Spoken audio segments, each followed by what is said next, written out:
maybe when you don't speak, turn off your microphone. So leaving the people without feedback and noisy background. And when you speak, there's a little icon down the microphone, and you put it back. Okay? So maybe we will have to repeat that maybe. But anyway, we should start now. So this is the ninth edition of Audioblast and festival. So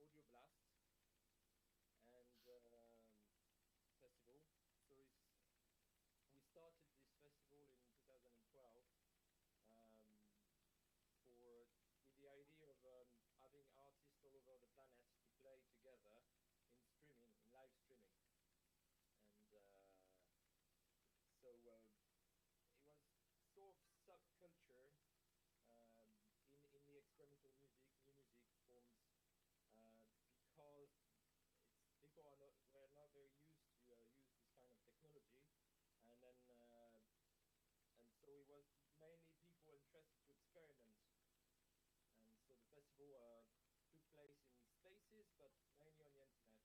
Referring to two other festivals that have been also previously organizing streaming, is Le Paccard in Paris and No Music Festival in the early 2000s. But we decided we wanted to continue this festival because we wanted to discover new artists and work and with this framework, and also as a streaming as a medium in itself.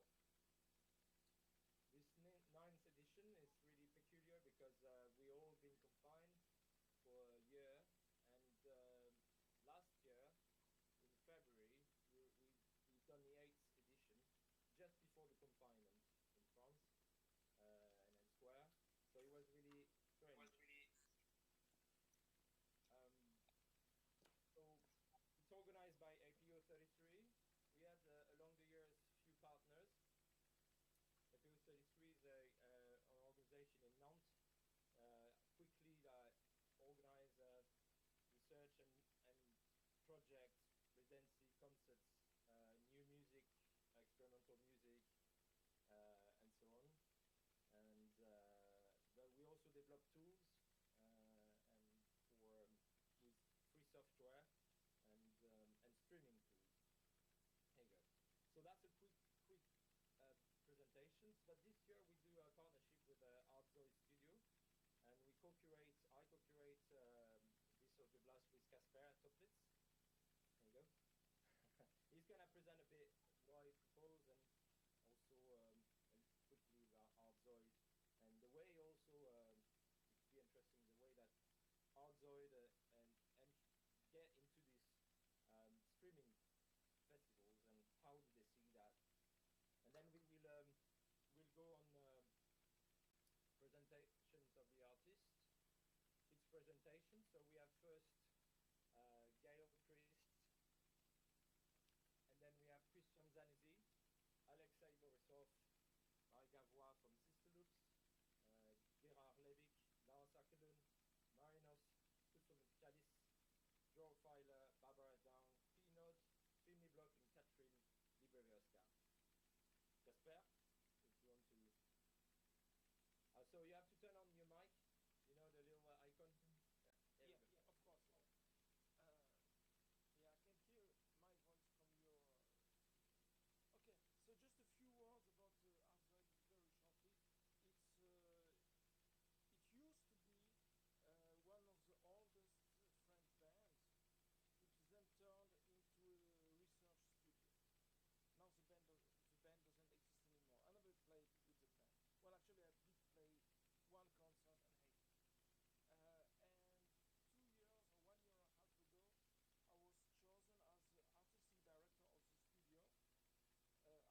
Artzoi, and what they wanted is kind of change of perspective on music. And I guess that's why they chose me, because I can be kind of in between contemporary music and noise thing. So this is about Artzoi. About myself and the streaming, I was, as Julien said about some musicians, very much against any form of streaming music, until last year. And when we started to be confined and have no more gigs, Julien was organizing something else, and I told him, I refused that many times, but can I play in your festival? And actually I liked it. It was fun. And that's why I proposed, because of course at Artsoy Studio we cannot organize, we do organize like residencies for composers, but we cannot organize any events. So that was kind of not easy, but good way to keep on being active. And that's how. And technically, with Julien, we choose like half of all the artists, each of us. But it doesn't matter. I mean, who is who? I think it doesn't matter. And this is it. Yes. Thank you, Casper. And the festival is taking place next weekend. And but this is also a way to gather and explain our work together. But just this little thing is, during the festival, there will be also a sort of common bar where people will join between the concerts virtually. So we can also, by these exhibitions, prepare social time around the festival, despite being seeing each other. There you go. I think we're gonna start with Gail Priest. If you're there. Yep. Cheers. Yes. I'm here. Yeah. Okay, so we're gonna leave you the panel for. Everyone's got 15 minutes, including questions. So you could decide to do it the 15 minutes full on, or you could take 10 and have questions. It's up to you, everyone. Okay. Mm-hmm. So I advise everyone that doesn't speak to turn their mics, and that's it. Thank you, Gail. It's your turn. Thank you. I'm going to show a presentation, so maybe the lagginess won't be so bad, which I think I need to do this. And are you seeing a PowerPoint presentation? Yeah. Yes. Yeah, great. I notice if I go and look at it, I go into some beautiful infinite regress, but it's a little bit disturbing. So thank you very much for having me as part of the festival. It's a very great honour, and really exciting to be kind of communicating so far across the world to you all. I am based in Sydney, Australia, and in fact I am on the lands of the Darug and the Gundungurra people, and I pay my respects to their elders past, present and emerging, and I acknowledge that their spiritual connection to the land is unceasing. And this is a kind of acknowledgement that we now do in Australia to try and address the kind of terrible post-colonial history that we have. But I thought it's also very interesting in terms of the aspect of talking about divergent landscapes, because obviously the way we use the landscape now is very divergent from the way that the First Nations people used it. And this became very clear to me really when I moved up to where I live now, which is 2 hours out of Sydney it's called the Blue Mountains. And so it's still very much a regional town, an urban town, but the bushland is all around. And there's a particular area right near me called the Gully, which used to be an Indigenous settlement, which was cleared out in the 1950s for a racetrack. So the kind of idea of divergent landscapes is very clear to me up here. So the way I'm going to address talking about my work and the thematic of the day is I've kind of adjusted the thematic a little bit, and I'm calling my presentation Divergent Figures in the Soundscape. So I have what I would say are diverging pasts in how I've made my practice as it is today. I actually originally trained as a theatre performer, and when I left university, I then moved into what in Australia we call contemporary performance, what is in some ways performance art, although it was very much more happening in theatres rather than in galleries. While I was doing that, I realised I was becoming increasingly more interested in doing the sound for these kinds of works, except that until I came across computers, which only happened in the mid-90s, I didn't actually have the capacity to do that because I don't really play instruments to any particular level that I could compose with. So as soon as I got my hands on computers, then I could actually start to envisage how I could make sound originally for performance, but then through progression of developing skills, but also finding the really active sound scene that was in Sydney in the late 90s, early 2000s, and kind of developing a different aesthetic, I moved into what I now call sonic art. And so my practice, I call it sonic art because I think sound art still can confuse people and make people think particularly just of gallery works. So as sonic art, my practice involves laptop concerts and collaborative improvisations. It's recorded releases. I do installations. I still do sound scores for performance and installations and other people's video works often. And I also occasionally curate events and exhibitions. And I also work, I used to work for an arts magazine for 15 years. And so I did a lot of critical writing about particularly sound and media arts. And I've also started to work creatively, doing creative writing with that. And that's, in fact, what my PhD is on, is kind of combining critical and creative writing around sonic theory. It took me a long while to kind of, in the way that I was working quite intuitively, I didn't really have a lot of language around it about how to articulate what it was that I was doing. But I've kind of come upon this little kind of triumvirate of ideas. And firstly, my practice is completely about sound, in that it is the medium that I use, the mode of communication, but it's also the content of the investigation. So nearly all my works will really be looking at some aspect of sound in the way that I'm exploring it. I use a particular set of materials. When I was first starting out, I couldn't get my head around kind of MIDI samplers that were around in the 80s and 90s, and I came straight in kind of with digital workstations and using audio and manipulating the audio directly. And that meant that basically, without even knowing it, I was always using field recordings to kind of create my work.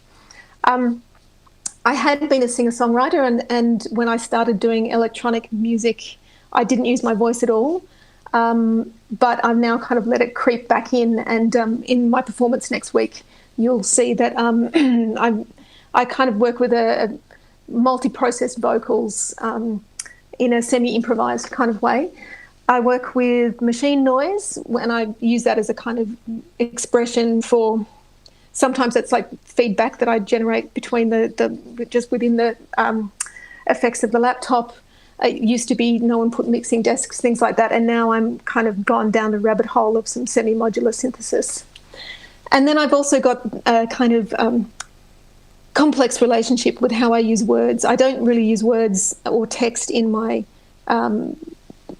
performance, in my live performance, but it very much features in my installation practice or in my radiophonic works, and in the way that I kind of write critically about it. And that kind of leads into what my preoccupation is, which is trying to find this liminal zone between what I call figuration and abstraction, which is very much this battle between the semantic qualities of sound and the sensorial qualities of sound, and how I can kind of find this zone in between, so that I'm not clearly representing things, yet it still actually has some kind of conceptual communication to people. And I have to warn, I'm doing my PhD, so I've kind of started to, use language that I didn't used to use, like ontologies. But I suppose it's helping me understand why I make the work that I make. And I feel like the majority of sound theory is kind of still in its ontological phase of trying to work out what sound is. And to me, from my reading, I feel like it boils down to whether we want to think that sound is a phenomenological thing, a perceptual thing. It's about sensing the sound, whether it's a material, which is the thing sounding itself, or the way the waves vibrate, or whether it's a conceptual thing. And that in particular, I'm thinking of Seth Kim Cohen's approach, where he's pretty much talking about how you can have a sonic artwork in the absence of any perceptual or material soundings. For my purposes, I believe it's a combination of all three, and that you can, bring out these different aspects. But what particularly about sonic art that I'm using as a definition is that it's not actually about the fact that it uses sound as a medium. It's not so much about the sound, it's actually about listening. So sonic art to me is inherently a reflexive practice that's asking us to listen to our listening. Bit of a typo there. And with this idea of reflexivity, I think is where I get into where I can address the idea of the divergent landscapes, in that reflexivity, in order to get reflexivity, there needs to be some kind of rupture. Alvin Noe talks about how art is a strange tool, and the idea that if a tool is functioning, we don't notice it. But as soon as the tool becomes problematic, or a situation, we encounter a difficulty, then we start to become aware of what we're doing. We start to become conscious of what's happening. And this is also kind of backed up by this law of awareness that I found by Edouard Claparède.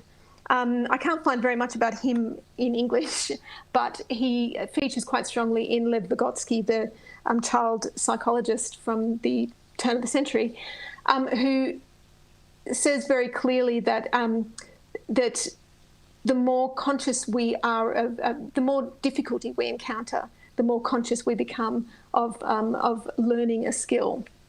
And so when something's going smoothly, then we're not really kind of aware of the skills that we're developing. And this to me is kind of how art functions. We actually need it to have some sense of rupture, some sense of difficulty that we have to consciously negotiate in order to reflect on what it is sensorially and conceptually. So that brings me to, which is good, because I've got 5 minutes to go, brings me to my specific practice. These are just the covers of my composed releases. As I said, a lot of the time I'm using field recordings and voice. A particular, quite a lot of them end up using birdsong, which is because field recordings, I suppose what I'm doing when I'm using field recordings is I'm not at all interested in the acoustic ecology kind of way of things. I totally respect that as a way of things, but that's not actually how I'm using the material. Like in this, my most recent release, Song Mapping Heraclitus in Iceland, I developed while I was doing a residency in Iceland, as everyone does, back when we used to be able to catch planes places. And it really struck me that in Iceland there were no birds because there are no trees. Well, there were very few birds. And I realised how much I was relying on birds to actually make my works for me.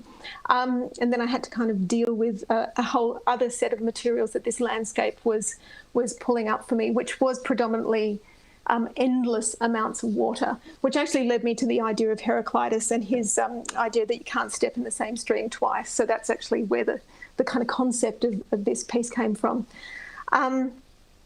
But I also, while I was in this landscape, I started doing these pieces called Singing with Scenery, which is where I do improvisations, singing with the landscape, and then use that material. I don't add anything to that material, but I can actually manipulate that material and make a whole set of kind of strange little. I was trying to find a kind of organic folk song that came from me from that landscape. So what I have discovered more recent, as the more I've progressed in what I'm doing is that I needed to work differently between the way that I make composed material and the way that I make live material. And this was because by the time I had composed something, I just couldn't pull it apart again in a way that made it feel live enough for me to perform it. And so over the last few years, I've actually started to quite separate out the way that I do these things. So my live performances are pretty much semi-improvised, a lot looser. I kind of accept that their structures are going to be different to the structures that are going to be in my more composed works. So the other aspect that I think is important in my work and also in a discussion around the idea of divergent landscapes is a sense of immersion, and what I'm calling here is a point of hearing instead of point of view. And this is where I'm interested in trying to manipulate the subjectivity of the viewer or the participant. And this is particularly the case in my installation work. So like in this piece, Sounding the Future, which is a work that I actually developed primarily in France when I was doing a residency, which is where I met Julien. You know, you can see that I'm the participant there, but, you know, the participant it's a solo listener. They have wireless headphones. They are right in the center of the work. And so I'm kind of asking us to swap our sense of who is the actor in the work and what is their sense of subjectivity. Similarly, in a more recent work, Sonolexic, this uses two near-field audio speakers and also an ultrasonic speaker, and the text and the voice comes out of the ultrasonic speaker, which means that you have to be in a very particular point in the room to be able to receive the sound, to receive the voice. And this, once again, is about kind of really trying to get the participant to be very aware of themselves as a listening subject in the piece. Another way, in terms of live work, that I try and manipulate that sense of immersion or point of view is in multi-speaker pieces. And this was a piece that I did 2 years ago in a large oil tank that had been, it was a fuel tank from World War II, and we had 8 speakers in there, and this, you know, unbelievable reverb, and kind of created a piece with the audience sitting in the middle. And in this one in particular, I was doing live voice mixed with and mixing the other audio live, and walking around the audience simultaneously.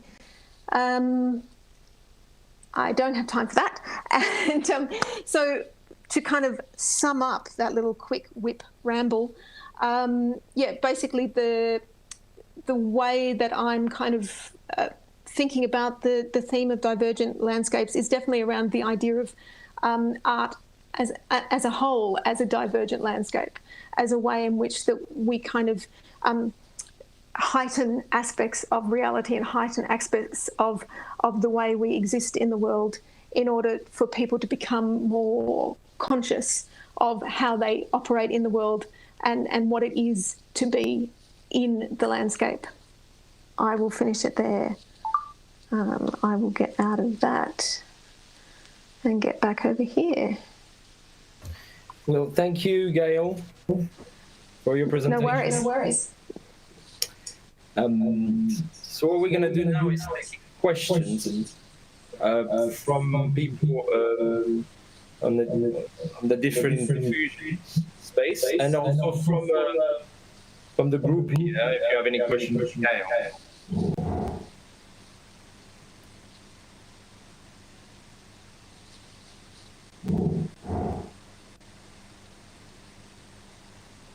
There's a nice monster in there somewhere. Yeah.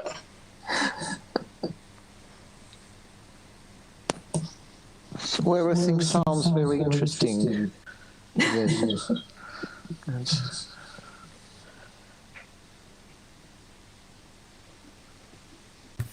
Yeah, I would maybe have one question, because you seem to make a clear difference in your work between what you call a composed piece and your live pieces. Yes. For which you say that you don't want anymore to play the composed ones, but do like improv. I mean, whatever the name.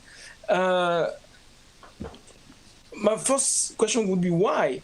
Because I don't think those are so different, especially in this context here, like in a few days. Do you consider it being like live or not live? Like live in a studio, in your own studio, is it live?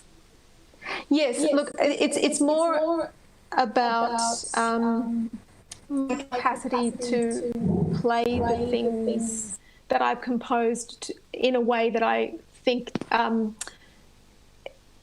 shows the work in its best light. And so in order for me to do that, I was having to do too much kind of pre-made material. And I felt like I was doing karaoke, basically. And I've always been very clear on the fact that I don't care how live other people's work is when they do it. When I'm watching a laptop player that's not doing any gesture at all, that's completely fine by me. As long as they're very intent on what they're doing and we get that intention. But for me, after a few years of playing, I just felt like I needed to activate more. And in order to do that, I had to kind of give up on some of the complexity of the structures that I was using in composition, because I just don't have the skills, or the technology doesn't let me do what I want in that way live. So then I found different techniques to perform with, I think, and that are more satisfying for me, basically, to perform with, I think. Yeah.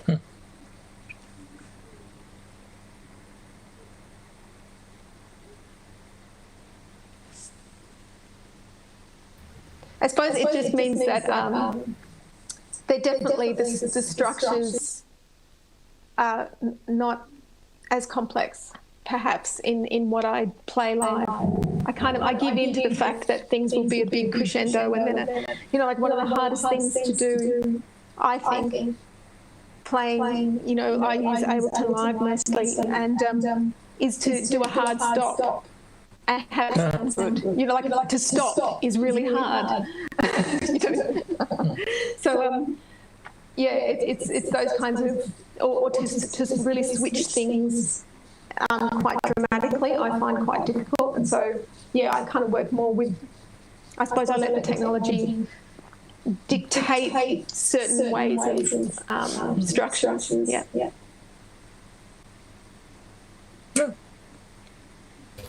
Thank you, Gail. Thank you. We're going to move on to Christian Zanési next. If he's around. Yes. Alors, tu m'entends, Casper? J'ai un problème, c'est que je ne maîtrise pas l'anglais au point de pouvoir parler, donc je ne peux parler qu'en français. Alors je vais être bref, parce que personne, si j'ai bien compris, peu de gens vont comprendre ce que j'ai à dire, ce que je peux dire. Donc je veux bien répondre à quelques questions. Et voilà, pose-moi des questions si tu veux, parce que je suis qu'à peu près le débat là. Julien, maybe you can translate some of what he's saying. And Casper, I think you have to turn your mic off when you're not talking. You have un casque parce qu'il y a trop d'écho. Ok. Alors, Christian. Oui. Je vais faire au mieux pour traduire ce que tu dis en anglais, si ça t'intéresse. Oui, bien sûr, bien sûr.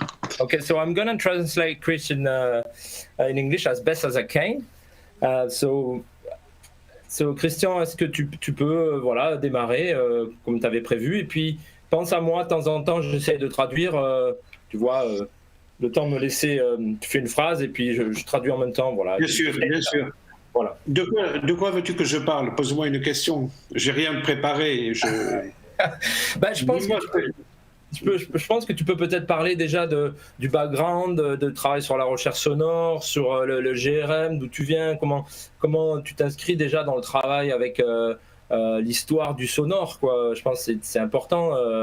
Tu représentes une figure vis-à-vis de ça. Et puis le GRM, historiquement, je pense que tous les gens qui travaillent ici le son sont en lien avec cette histoire-là. So I think Christian could talk about the work he's doing with sound and the relation with the GRM and the way the history is very important towards those practice for us in the experimental music in general. À toi. Alors, je vais faire simple. Le GRM, c'est à peu près l'essentiel de ma vie de musicien. J'ai été élève de Pierre Schaeffer et de Guy Rebel au Conservatoire de Paris dans les années 70 et je suis rentré au GRM en 75. Okay, so I'm going to translate this. So most of the career of Christian was in relation to the GRM. He was a student of Pierre Schaeffer and he works at the Conservatoire of Paris with Guy Rebel. Vas-y. Donc, au sein du GRM, j'ai fait toutes sortes d'activités autour du son et de la musique. Et dans les années 2000, j'en suis devenu le responsable artistique et administratif jusqu'en 2015. So he was working with the GRM before here and there, and then in 2000s he became the director responsible of the GRM to run the whole place. Voilà, alors la première chose que j'ai retenue, enfin que j'ai comprise me concernant, c'est que finalement le son était quelque chose de personnel, qu'il était signé, que chacun des artistes a un son très particulier, une sorte de signature, une sorte de style sonore. So, his first works or impressions and the way he works with that was that the sound is very personal. It's like a figure, a style in itself that represents the person. On connaît le son de Pierre-Henry, de Casper Toplist, de Luc Ferrari, de Bernard Parmigiani et de bien d'autres. So we know the sound of Pierre-Henry, Casper Toplitz, Luc Ferrari, and so on. Voilà. La seconde chose que j'ai mis en activité dans mon travail musical, c'est que je pense que la musique, en tout cas celle que je fais moi, et pas forcément toutes celles qui m'intéressent, celle que je fais moi fonctionne de manière organique. C'est-à-dire que tous les éléments qui la constituent sont liés les uns aux autres d'une manière ou d'une autre. So, this vision, secondly, this visions of music that is not every music, not all the music, is that for him, it works as an organism, organically. It's really linked to each other. La musique fonctionne, dans ce cas de figure, la musique fonctionne comme un organisme vivant et nous autres, êtres vivants, sommes spécialisés pour reconnaître le vivant. So, the music works as a living organism, and us, as part of the living organism, are also specialized to approach and understand the living, this living thing. Alors, jusqu'aux années 2000, j'ai fait essentiellement de la musique purement acousmatique, donc pour les concerts de haut-parleurs. Et à partir des années 2000, j'ai commencé à développer une pratique de live music. So, until 2000, he was making more acousmatic, electroacoustic music, and then after 2000, he started to develop more live music. Et depuis que j'ai quitté le GRM en 2015, j'ai multiplié les concerts de live music. Pourquoi ? Parce que trouver les conditions techniques nécessaires pour un véritable concert acousmatique, c'est assez rare finalement, trouver un ensemble de haut-parleurs, ainsi de suite, alors qu'en live music, je peux m'exprimer face au public avec une sono modeste. So let me wrap that up. Since since he left the GRM in 2015, he multiplied the concerts in live music, because also it's rare to find acoustic orchestra and then the devices as such. And so then live music could, with a couple of speakers, could embrace the music he's doing. Et je voulais pas me retrouver dans la situation où je fais 1 ou 2 concerts par an et puis en attendant la programmation suivante. So he didn't want to do just 1 or 2 concerts and then wait for the next programations. He wanted to do it live. Alors j'ai développé une technique qui part du logiciel live avec des APC d'Akai, et je suis devenu en quelque sorte l'instrumentiste de mes sons. Les musiques que je construis sont en partie composées et en partie improvisées suivant le moment et suivant le public. So it developed tools with the software called Live, IPC AKI Live tools, and then he's the instrumentist and like the musician of his own sound, so which is a mix of composition and improvisation. Voilà, donc par exemple, le live que je présente à Audioblast, je l'ai enregistré au GRM parce que c'était compliqué à cause de la technologie et parce que je ne maîtrise pas le streaming et tout ça. Je suis plutôt de l'ancienne école, et donc j'ai enregistré en une seule prise au GRM ce que j'avais à faire, ce que j'avais prévu, et ça va être diffusé dans le festival en fonction du programme. La performance est déjà faite, mais je tenais à ne faire qu'une seule prise sans aucun raccord, comme si j'étais en public. So, for example, in Audioblast, he pre-recorded a live the GRM, because he had also difficulties with the technology. He's more of an old school person rather than a new streaming tool. So we recorded at the GRM a performance already done. They've done it in one shot, which give you the feeling of what could be the performance. Alors, il y a quelques années, j'ai rencontré un très grand audio-naturaliste français qui s'appelle Marc Namblard, qui est spécialisé dans la prise de son des animaux de la forêt, des insectes et des paysages sonores. Il y avait, je l'ai rencontré de la manière suivante, c'était à l'initiative de producteurs de documentaires, Stéphane Manche ce matin et Serge Steyer, qui voulaient faire le portrait pour France 3, pour une chaîne française, d'un audio-naturaliste. Et pour compléter ce portrait, ils ont décidé d'associer un musicien, c'était moi qui ai été choisi, pour, en partant de ces sons, faire une partie musicale. Et donc, c'est comme ça que je l'ai rencontré. Et Marc Namblard m'a confié certains de ces sons, enregistrés en France, dans les forêts, dans les Alpes, ou dans l'Est de la France, et même en Amazonie, et avec cela, j'ai fait une musique. Donc, quand j'ai vu le thème du festival Audioblast, j'ai pensé que ça serait d'actualité que de présenter ce travail.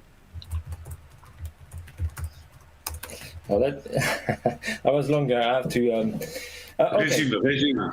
A few years ago, he met an audio naturalist called Marc Namblard, recording many sounds from the forest, soundscapes, and a different type of environmental sound. And they met with some people, I can't remember the name, that were doing a documentary, a portrait of on what was the practice of naturalists, and so they made this portrait of Marc Namblard, and they also wanted to associate a musician to start to work with this sound to make a musical score, and so Marc gave the sounds to Christians of the different environments that he recorded, from Amazonia to French forests and the Alps and so on. And then so when he seen the theme of Audioblast, he thought that was really fitting this idea of the sound environment and work he's done with Marc Namblard. Alors j'étais très sensible au travail de Marc parce que évidemment je suis extrêmement motivé par ce qui se passe sur la planète, par la disparition de nombreuses espèces.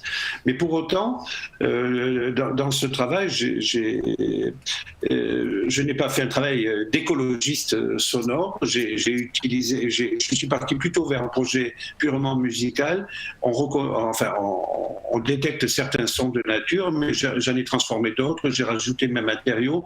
Bref, j'ai fait un ensemble. Ce que je recherchais, c'était plutôt l'esprit de la nature, en ayant conscience que tout ce qui est vivant, que ce soit des arbres, des mammifères, des insectes, tout ce qui est vivant a une conscience. Au fond, et que on est construit, nous, êtres humains, pour d'une certaine manière partager et échanger avec cette conscience. Compliqué à traduire. Yeah, I'm writing at the same time because otherwise I won't remember. He's very sensitive to the work of Mark Miblar.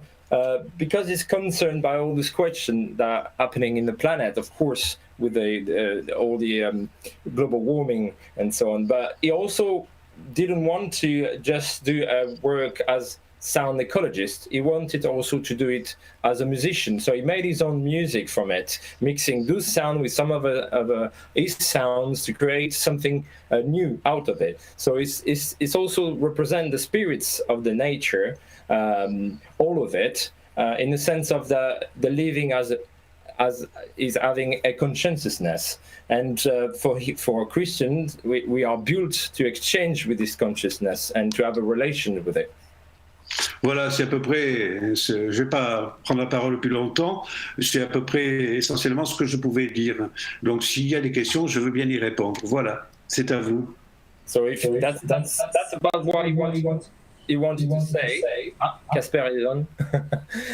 But if you have any questions, please go on. Christian, what happened to Presence Electronic Festival? Is it alive or will it take place in the future? Oui, traduit. Oui. Ah voilà, ok, pas de problème. Donc, en fait, Alexei demande, qu'est-ce qui se passe pour Présence électronique? Est-ce que ça continue dans le futur? Alors c'est une question très précise par rapport au festival que tu as organisé. Voilà. Ben, Présence électronique continue et c'est plutôt bien. Mais cette année, par exemple, je sais qu'il a été annulé à cause de l'épidémie.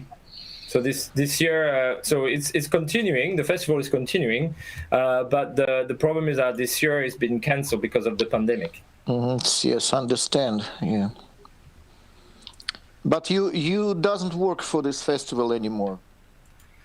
Donc tu travailles pas pour ce festival Non, quand j'ai quitté le GRM, j'ai arrêté toutes mes responsabilités et je suis devenu un simple musicien. Mais c'est une situation qui me convient parfaitement bien. J'ai travaillé longtemps pour organiser des choses, de très nombreux concerts. J'ai rencontré énormément de musiciens que j'ai appréciés. Je les ai programmés dans la mesure du possible. Et puis pour moi, c'est une banque de très très bons souvenirs. So in fact, he's also happy to now work as a musician. It was good to work for the festivals and invited all these people, but right now he's developing his own personal career. Mm-hmm. Thank you. Yes. Any other question? Oh, here we have a question on a une question de Robin Plastre. Donc bonjour Monsieur Zanési, j'ai eu l'occasion d'assister à cette performance dont vous parlez avec les sons de Marc Namblar. C'était la musique action en Vendôme en 2017, il me semble. Et j'en garde un très beau souvenir. Bon, je sais pas si c'est 2017. Je sais pas si c'est. Je sais pas. Non, c'était plus tard, Marc Namblar. C'était plus tard. Mais peut-être que j'ai fait une autre performance. Je me souviens plus très bien. Celle que j'ai faite. La performance que j'ai faite pour Audioblast est une performance qui est plus longue que celle que je faisais habituellement. Elle est originale.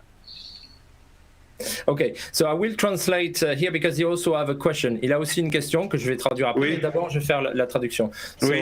Hello, Mr. Zanési. I've been to your performance. You talked about with Marc Nambla. It was a Music Action in 2017. It seems, and I have. Ah si, c'était ça. Ça me revient. Oui. Yes. Ok. Yes. Ok. C'était la première version. It was the first version. Anyway, the question, alors la question donc Christian, c'est est-ce que l'approche de cette performance a évolué depuis et si oui, comment? So oui, elle a évolué. One question, is this the approach of this performance evolved since and if yes, how? Oui, parce que au milieu de la composition de cette pièce, j'ai eu des petits problèmes de santé. Et donc, je n'avais pas l'énergie pour finir comme je voulais, puis j'ai repris un peu plus tard. Donc, ça a évolué. Et puis, comment dire, la palette de sons dont je dispose pour cette pièce, je l'ai intégrée, je l'ai fait évoluer, et donc c'est à chaque fois différent, si j'ose dire. C'est en ce sens-là qu'il y a toute une partie improvisée, et je tiens beaucoup à cet aspect des choses, parce que c'est le moment, finalement, où par un lien mystérieux que tous les musiciens connaissent, d'une certaine manière, le public influence ce que l'on est en train de faire, et il y a un partage. Et c'est ça qui m'intéresse dans la relation aux autres. So yes, this is very long. It's hard to translate right now. It was Phill at some point. That's why I didn't continue this performance, if I recall. But it is different to work than the usual work. So it's in relations to. Sorry, I missed everything and translate it now. C'est pas grave. I think it was. Sorry, I'm having a hole on that. Je pense qu'il a demandé en français, donc voilà. I'm sorry. D'accord. But yes. Okay. Any other questions?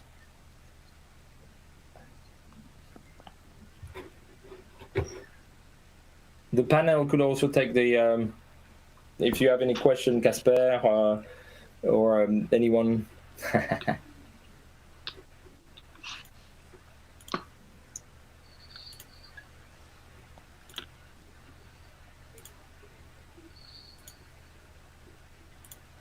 Ok, passons à quelqu'un d'autre. Ok, merci Christian. Merci à vous de m'avoir invité. Je suis très content d'avoir fait ce que j'ai fait. Super. Voilà, pour vous. Merci beaucoup. C'est le week-end prochain. Vous avez regardé ce que j'ai fait ou vous allez le découvrir? Non, moi je l'ai pas encore vu. D'accord. Okay. Moi j'ai commencé à regarder rapidement et d'accord. Je me réserve le fait de regarder ça pendant le festival un peu plus. Voilà, ouais. Et les gens en général, ils écoutent au casque sur leur ordinateur? Waouh. Alors là, je n'en sais rien. C'est le plus important, être dans le son. Oui, c'est le plus important, être dans le son. C'est le plus important. Donc, si vous pouvez leur demander ça, parce que sur les haut-parleurs des laptops et tout ça, on perd 80% de l'émotion sonore. So voilà. we should ask people to listen his performance with the headphones, because with your computer, laptop speakers, you lost 8% of the sound. Ok. On le fera. Merci, Christian. Merci à vous. Voilà, we're gonna jump to Alexei, Borisov. Yes. Yes. Your turn. Good afternoon, dear colleagues. Do you hear me? Yes. Yes. So I am in Moscow at my apartment at Vernadsky Prospect, and so thank you, Julien, for inviting me to participate at this festival.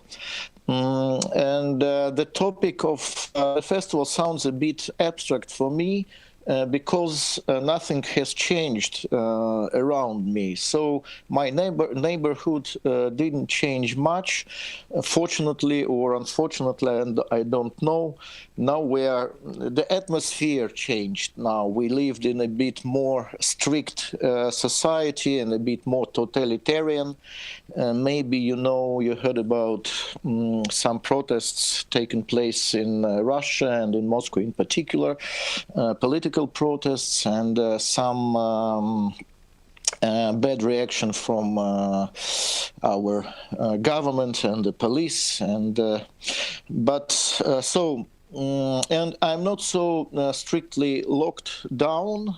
I've been even on a tour in late October inside Russia. Of course, we couldn't travel abroad, but it's possible to perform now, and I play almost every week at different venues, physically for some sort of a limited audience, but the concerts taken place now. Even it's possible to play at night, and some venues could be really packed now, so nobody cares about any protection, no masks, no sanitizers, but so life is going on somehow. But in my practice, I've been on lockdown on summer, and I spent almost 3 months in the country house. It's our so-called dacha. It's a small piece of land with a small standard house, and we are surrounded by the neighbors, surrounded by small pieces of lands populated by very different people, and the landscape around is not so special. Nothing interesting, a bit exotic, but nothing more. So the whole territory of our so-called cooperative is surrounded by pretty high fence. And so our piece of land, our own piece of land, is surrounded by small pieces of lands, like where people live. And the sonic landscape is also not so original, but nice from time to time. So I can hear trains passing by not so far, a lot of birds, some animals around, and a lot of different music coming from different houses. It's mostly like Russian pop music, which is mostly awful, a little bit of Russian rap. It's mostly popular among young people, and it's super popular now. We have many different performers, artists in this kind of style. And of course, so-called criminal chanson. It's also very strange music. It sounds not like French chanson. It's some sort of a criminal song. Very widespread and popular in Russia even before the revolution, and it was super popular, became popular in Soviet times, and now still we have a lot of this criminal music around. But of course the singers, the performers are not so criminal. But the topics, the main idea of this music is some sort of a criminal, mostly it's some sort of jail music, so-called. So, and of course, I tried to record the sounds around me, made some selection of different sounds, some sort of field recordings, but I used not only digital recorder, I still use cassettes, and for example some recording cassette players or mini dictaphones, and I collect different sounds from around myself, but and so I use these sounds during my live performances, and my live performance it's based mostly on DIY stuff. So I have quite a big collection of different synthesizers or noise generators produced by some of my friends from different cities. Also, I use some tapes and cassettes as usual, and also I use so-called Ibanez phrase sampler, a very rare device. I think only myself have this kind of machine. It's a phrase sampler made for guitarists for practicing, but it's completely useless when you play guitar. So, and I bought it occasionally in Prague in late 90s, and I lost it in England once. And I bought it originally. I bought it for 50 euros. Next time when I decided to buy a new version, it's not a new version. It's the same version, but I paid already $200 for it. But still, I didn't meet anybody who has the same type of phrase sampler. Maybe during my performance next week, I will try to use it somehow and maybe to show it. It's rather interesting device and very helpful in my live performances. But so for next week, I'm going to use laptop. I use Audio Mulch software. And I would like to mix and combine the sounds I recorded in the country side last summer. Plus, it could be some fragments from my of my live shows and some sort of pre-recorded sounds. And I like Audio Mulch because it's pretty simple and it's very easy to mix sounds inside. So I can play different loops and phrases, and I can process everything in real time. And also I will try to use some of my DIY devices at the same time, but my options are quite limited. I don't have any sound card or mixer which could be connected to the internet. I think I will use BAT for the sound and maybe Zoom for the video, something like that. It will be some sort of low-tech translation, but I hope the sound will be okay.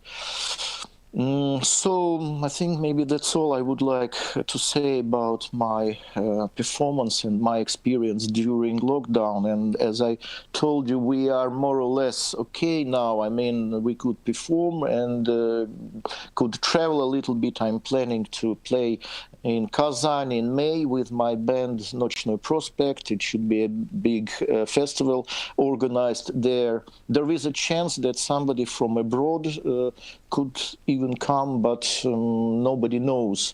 But still, the process is taking place, and so I hope it will be better in the future. So thank you.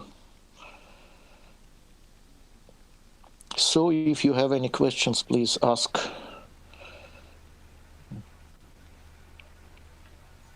Yes, please, Bano, if you have any question.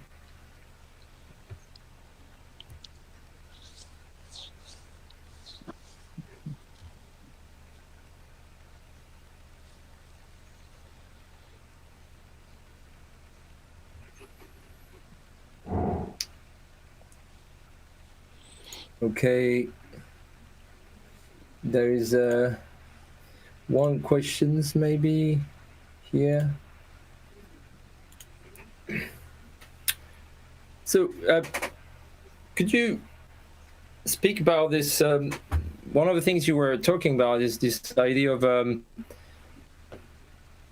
anti-computer versus electronic in your interview. Maybe you exactly you describe as your work anti-method with computer. It's some. I can't say that I'm anti-computer musician, because of course I work with computers from time to time, but it's the method. It's some sort of a blinded way of making music. Or deaf way of making music. I like to produce sounds hearing nothing. I do it in a silent way, just mix different instruments, or it could be computer, the same audio mulch. I can do different combinations in pure silence, and after that I can listen to the result. And sometimes it could be quite interesting effect. This method was described mostly by Anton Nikila, my Finnish colleague and partner, and he described my method of blinded anti-computer method. But yes, I like to use instruments. Maybe just when there is no sound, or maybe I don't know how to use this instrument, and I started to use it in just to play real time, and I don't know what to expect, and it's quite intriguing for me, and so. During this internet transmission, of course, it will be. I will see what's going on, but also the result could be quite unpredictable. And I just, for example, when I play audio mulch, I can select different fragments, different files I would like to reproduce. I don't know what kind of sound it could be. So of course some audio fragments I know how they sound, how it sounds in reality, but some audio fragments it's just indicated by numbers, and I don't know what does it mean. And I start to use it in real time, and then it could be something interesting sometimes, not all the time, but it works from time to time. So here we have a question from Maciej Hozok. Can you see any role for experimental music, or more generally experimental art, in protests that are going on in Russia now? It's interesting question, but I know that many young musicians and some of my colleagues, they are not active, they are not activists, so-called, but they take part at some protests. For example, the girls of Pussy Riot, they are, some of them are sound artists and musicians, and they have different projects of different music, and sometimes I invited some of the girls to play at my festival Noise and Fury, which I'm curating since 2003 at the Dom Cultural Center in Moscow. Some of them do some kind of sound installations, or perform as musicians or sonic artists, better to say, and they are still quite active politically. But the current situation in the underground music or experimental music is very contradictory. Some of my friends, it could be young or old, they could be hardcore Stalinists or Leninists or communists, and they support the current power in the Soviet, in Russia. They support Putin and everything he's doing around. And many friends of mine, many colleagues prefer something more liberal, more independent, more alternative. And I also prefer to be with people of more independent, more advanced views, if I can say so. But at the same time, I also communicate with this old Stalinists, and many of them are hardcore Orthodox people, for example, and I still communicate with them, and I don't want to break any relations, any relationship on the basis of politics, which is quite impossible for me. It's could be really stupid, but sometimes it could be a bit disturbing when you talk to people around me about the current situation. But in general, I can't say that experimental musicians are very involved into political protests. Some of them, yes, and some bands could be even prohibited officially performing some sort of rap or punk, post-punk music. They could be very active politically and not so welcomed at different venues. But in general, and most of the people, they are not so active politically. Dror, maybe you remember Vlad Makarov from Smolensk. It's also a very good friend of mine, but we have very different political views now. But we're still in touch, and he's a good friend and excellent musician, and we are communicating from time to time. So this sort of situation is taking place in Russia. It's even worsened after 2014, when Russia occupied Crimea, and this kind of events took place in Ukraine, and the now situation is not so easygoing, I can say. So a bit contradictive, and psychologically, it's not so comfortable at the moment, to my mind. So thank you, Alexei. We're running a bit late. Thank you for the message, and thank you for your talk, and see you next week also for the concert. Yes, see you next week. Yes, thank you. Thank you. We're now going to move to Marie Gavois of Sisterloops. If you hear Marie. Yes, I'm here. Do you hear me? My interface in the laptop is bad, so yeah, okay. Now we could hear you perfectly. Yeah, it's great. Yes. Fine. Okay, yes, I'm Marie Gavois. I'm in Duisburg here, and my colleague, I'm part of the duo Sisterloops. We were invited to the Audioblast, but my colleague is in Stockholm, and she's actually having a streamed concert right now there, so she couldn't be in this seminar. Yeah, where to start?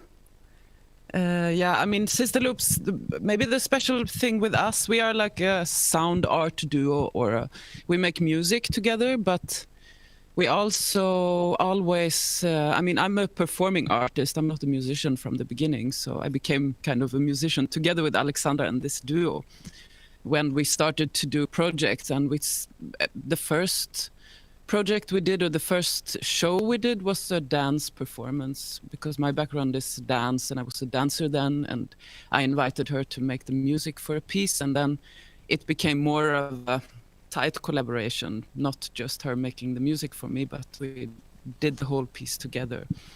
And it was what I call kind of a noise dance is a concept I'm working on a little bit, which is a close relation between noise music, also noisy sound, uncomfortable sounds maybe, and dance with that, or movement, kind of more simple movement.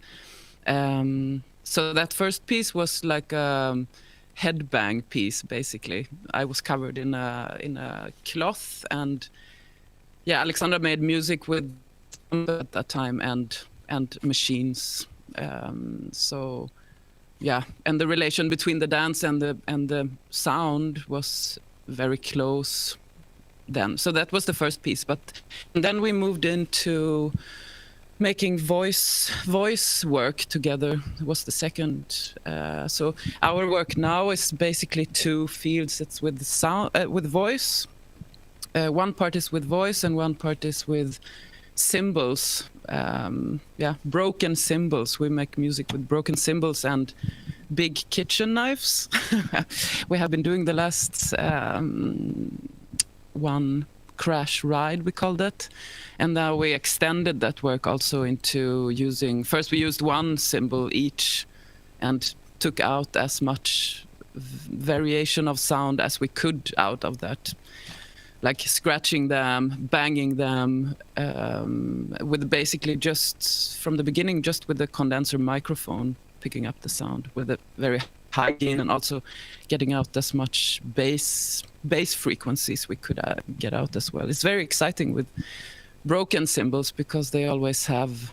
I mean, some of them have a noisy aspect as they are where they are broken. They like vibrate in another way, and every broken cymbal is different, so we continue with this.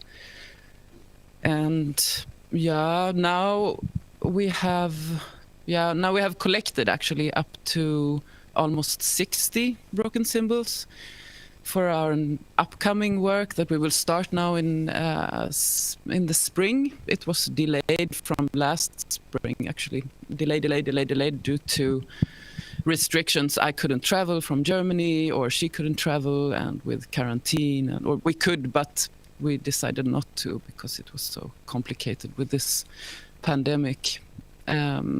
But it's, and these cymbals comes from basically from punk and metal and rock drummers in Sweden and in Germany here.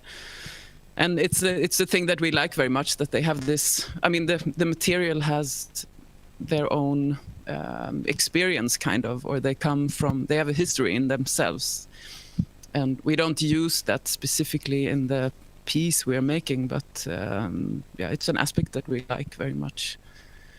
Where to? I mean, and so the scenic approach we have. I mean, we play in many different venues, always from theaters, also black box theaters, to small punk places, to galleries or museums or places like this, and we always take the space in consideration and make a visual scene out of it or so. I mean, sometimes if it's very small and very limiting, we don't do so much, but sometimes when we are in theaters, for example, we really make more of a theatrical approach. Also, we build up something visual around, and we have choreographies where we move and like this. So that's very much the Sisterloops. So we are a duo, and we developed also into doing very much the same thing, both of us. We don't have different roles or so nowadays, but we do the same. We both do the voice work, and the voice work is, we don't use any processing, almost, only EQing, kind of, with a microphone with a high gain, and we loop the sound sometimes, but no processing and so very raw, so to speak, very clear, straight, righteous way of using sound. And we work with, we like the contradiction or the mix between very subtle and small sounds into the extremely brutal and harsh and like massive fat sound. So that's what we are researching. It's kind of a straight line, simple way of working, but very detailed, and it's a very nice collaboration.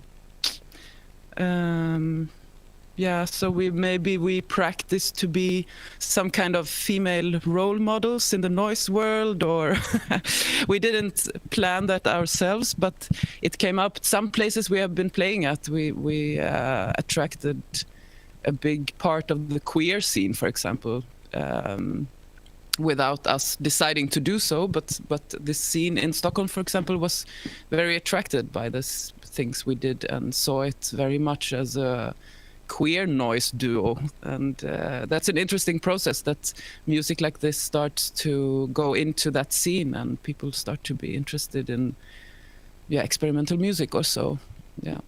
So we became part of that a little bit. Otherwise we met at Fylkingen in Stockholm. I don't know if everybody knows where this is or what this is, this scene for or association for experimental music, where both Marinos and Dror and Lars is here somewhere. I think it's members there as well, maybe many more of you, which I don't know. But we met there, and we are also somehow in a line of a tradition of experimental music there, as well as we had this place as our base of where we developed our work for the first years at least. And I used to be the chairperson there, and Alexandra has been on the board as well, so we are still very involved in this place, or was since 10 years around now. What to say? I mean, we compose our stuff very neatly. We don't use too much improvisation. Of course, there's always a little bit of an improvisation moment, but within a very limited material or limited things. I know I don't use so much musical terms. Alexandra could have filled that up if she was here. I go into this duo as well and influence about the bodily approach, perhaps. And it became like this, that we follow the sounds that we are making, or the sounds that we are producing also. The body kind of follows this. And so that's the kind of landscape we are working on, the very physical approach to sound making. I don't have really examples of that of other musicians or composers. There must have been plenty of them in the history or right now too, line where this is happening somehow. I would be very curious on that. But from the beginning, Henri Chopin, for example, was one character, one composer artist that we were very inspired by. This guttural, very close, mouthly, physical voice approach of his voice work, for example. I'm happy to be here at this festival and in this seminar. Very cool. We have had super lockdown in Germany. Here in Duisburg we can meet one person only since mid-October now. And we are in this is our studio where we also live, me and my partner. And it's a bit unnerving, this situation. It starts to get kind of strange and terrible, I think. This possibility not to meet socially and not to make also meet other artists as well. It's about getting input from other people. So this situation is very nice and very cool. And about next week and the festival and our performance, we take our chance to work kind of in an audiovisual approach a little bit. We didn't do that before really, so we will use, we will do a sounding performance live from Duisburg here and in Stockholm. I will be in a venue here which has they have this OBS system and all that technology, so and they will help me with that. And Alexandra will be in her apartment. So this is a funny situation, and we will see how it goes with latency and so on. We will try things out, but so I will work with kind of a visual, to mix video material and picture material live and between us as well, the video. So that is that's exciting actually otherwise, it's exciting to work with I mean, with picture and with video for us. That's cool, a very cool opportunity here. Otherwise, yeah, we are really like a live act.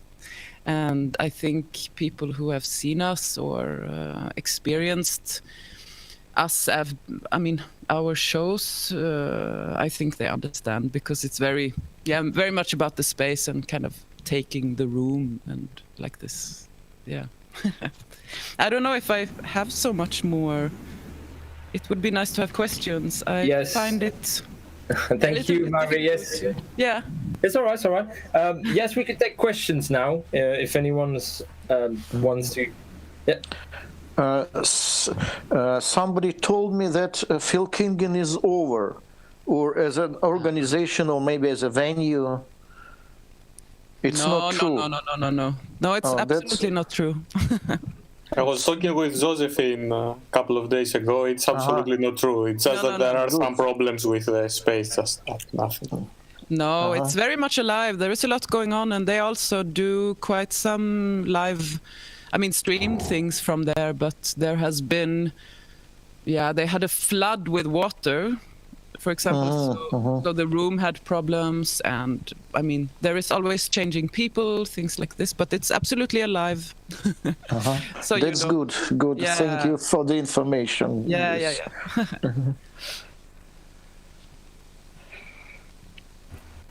Could you talk a bit more about this question of the landscape? Because in your interview you say, we are Scandinavians, landscape means something for us. It's serious. But and then you say, we want to contribute to this virtual wilderness. But could you just tell us a bit more about this relation between the wilderness and the fact that you're Scandinavian, so that means we understand that it's huge landscapes. But yes, could you be more specific with this question? I don't know. I found I wonder if there is something in the way of, I thought as well with other musicians and composers from, it's so general to generalize about Sweden or so, but I think there might be also around Fylkingen, there might be like a line of, there's something specific with like something very harsh and held back with this minimalism and coming from climate and the nature one is surrounded by or so. I think so. It can be. Now I'm very abstract, perhaps not specific at all, but that's what I'm with maybe. And a wilderness. Yeah, right. Here where I am now in Duisburg, it's the Ruhr area in Germany, and here it's an extremely industrialized. A long history of coal mining and steel production, and there is a big difference. Here it's big forests and big nature areas too, but I always found, since I'm living in Germany since 3 years, I always thought, what is this? The green is so different. And there is no, even if it's big forest, even if it's big landscapes, so to speak, it's something with this, another way of, industry landscape, basically. The forests in Sweden are also industrialized, so there is no, this nature is something else, but there is a certain wilderness in the industrialized environments too, I think. But this, maybe it's also, here it's densely populated with people. In Sweden, there is not so many people. I come from the countryside, and there is something special with this silence and also a bit of a silent landscape, perhaps. Yeah. I can't be more specific than that. No, it's all right. So good. Is there any other people that have questions? I have one, yes. Hi, Marie. I'd like to listen a bit more about this. I find particularly interesting this approach that pivots on the mouth, and the guttural approach and this physicality that you mentioned, and how exactly it relates to, other affairs, like more feminist one, if it does, and generally what you're trying to achieve and why so.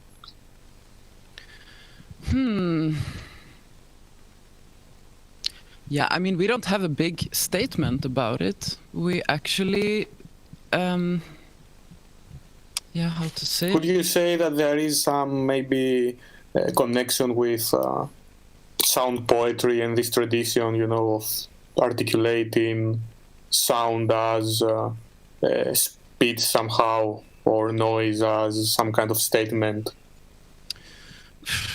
Yeah, it can be.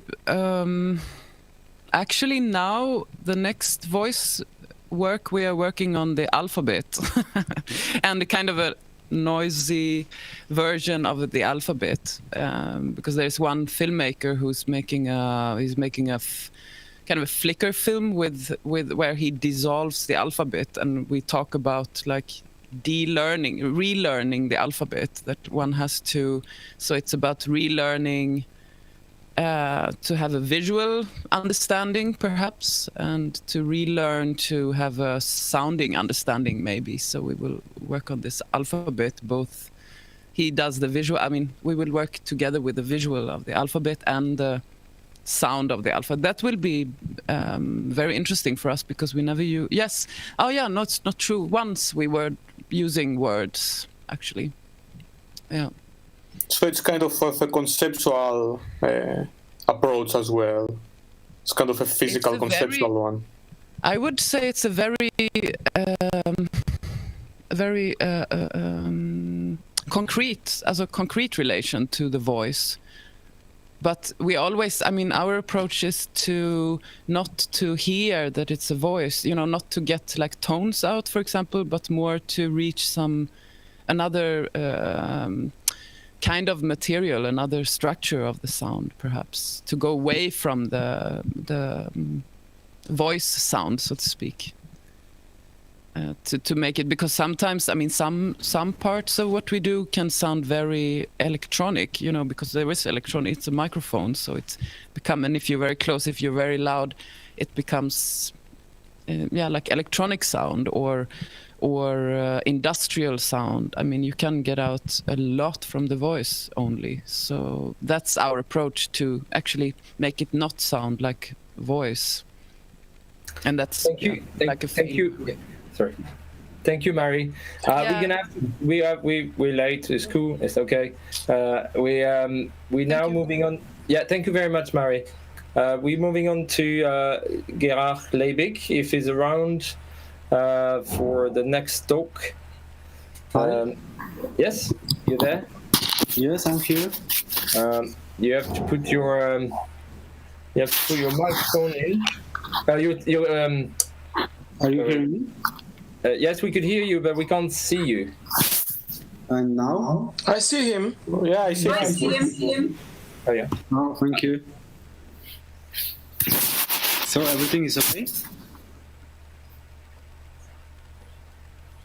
Oh, now I can... Now not.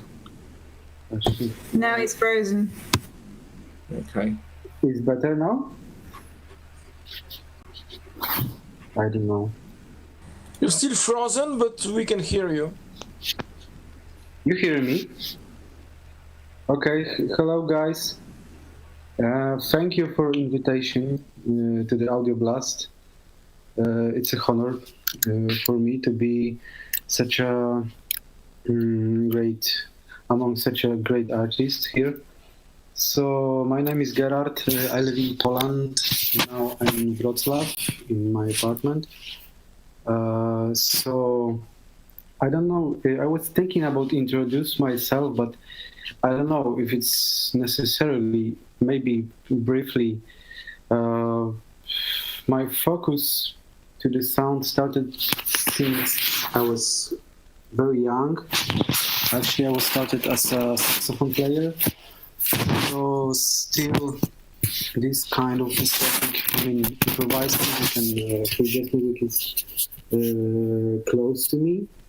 But since 10 years, maybe, I was more focused to the sound and music, more to sound art, maybe some, I don't know, issues like perception and propagation of sound waves.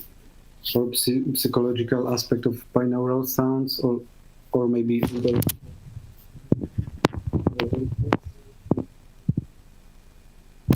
context. So my works are related now to issues like a perception and propagation of the waves. I don't know. I think now it's like a theme interesting me. Still, I'm improviser, so making the sound as alive. And what I can say, maybe the creative process is more interesting me than the effect. I realized then making the music live, it's kind of ritual, kind of, mystery. So I don't know I can say about myself composer, but maybe improviser it's better. So I'm also the curator of the festival called Sanatorium of Sound, which is a festival presenting the new tendencies sound world, experimental sound world. What I can say, maybe I can show you something like some of my works, or maybe my projects, last projects. I need to share the desktop, yeah? Well, you're a bit frozen for me. I don't know about everybody else. He randomly appears and disappears here, but I managed to see him a bit. Now it's okay? Not here. We don't see your desktop. Okay. My desktop.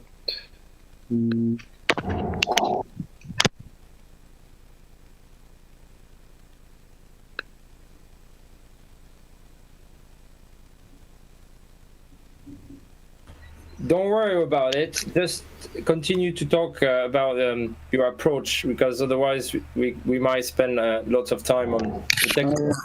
Now it's working. Did you see my desktop? No, I don't see it. No, I think you're for me. You're frozen. So. I don't know. It doesn't matter. Some of my last projects, for example, the trio Marana was released in Bottom Records. It was one of the favorite my project.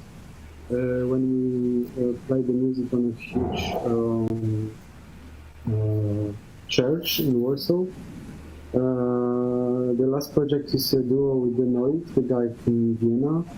Also, now we're working with Burkhard Binds, waiting for releasing this spring. Also, we have a Frozen project with Ryoka Akama. It was a duo. We also visited Japan with this duo last year. I don't know, I'm making some installations also, sound installations. The last one called We Don't Need a Body. It was sound installation, used medical tools for making the sound. I'm also interested into making the some works criticized, maybe, I don't know, political things in Poland. The biggest work was presented on the Biennale in Dror. It was a huge installation for 8 channels speakers. I'm also working with Keith Rowe, with the duo. Actually, we also started with the project called Dry Mountain Orchestra, related to the Sanatorium of Sound Festival. So the last edition, we can't do the last edition of the festival because of pandemic time, but this year we also planning to continue Sanatorium of Sound. For example, about the Sanatorium of Sound, interesting edition was in 2019 when we had the context of music and medicine, because the Sanatorium of Sound is held in Sokolowsko, small village mountain near to Czech border, where our foundation renovating the huge building. It was the Sanatorium of Dr. Bremer. It was the first sanatorium for lung disease in Europe. So our foundation trying to renovate the building. So the Sanatorium of Sound and 2019 edition was related to Musica Sana, so crossing music and medicine. Also, that project was combined with NKBI and Napoli people. So what I can say about my activity more. So Monday, Tuesday this week, I was invited by a nice gallery from Wrocław called Entropia. So, for example, to explain you what interesting me now, I can maybe explain my last work. So in the gallery, I just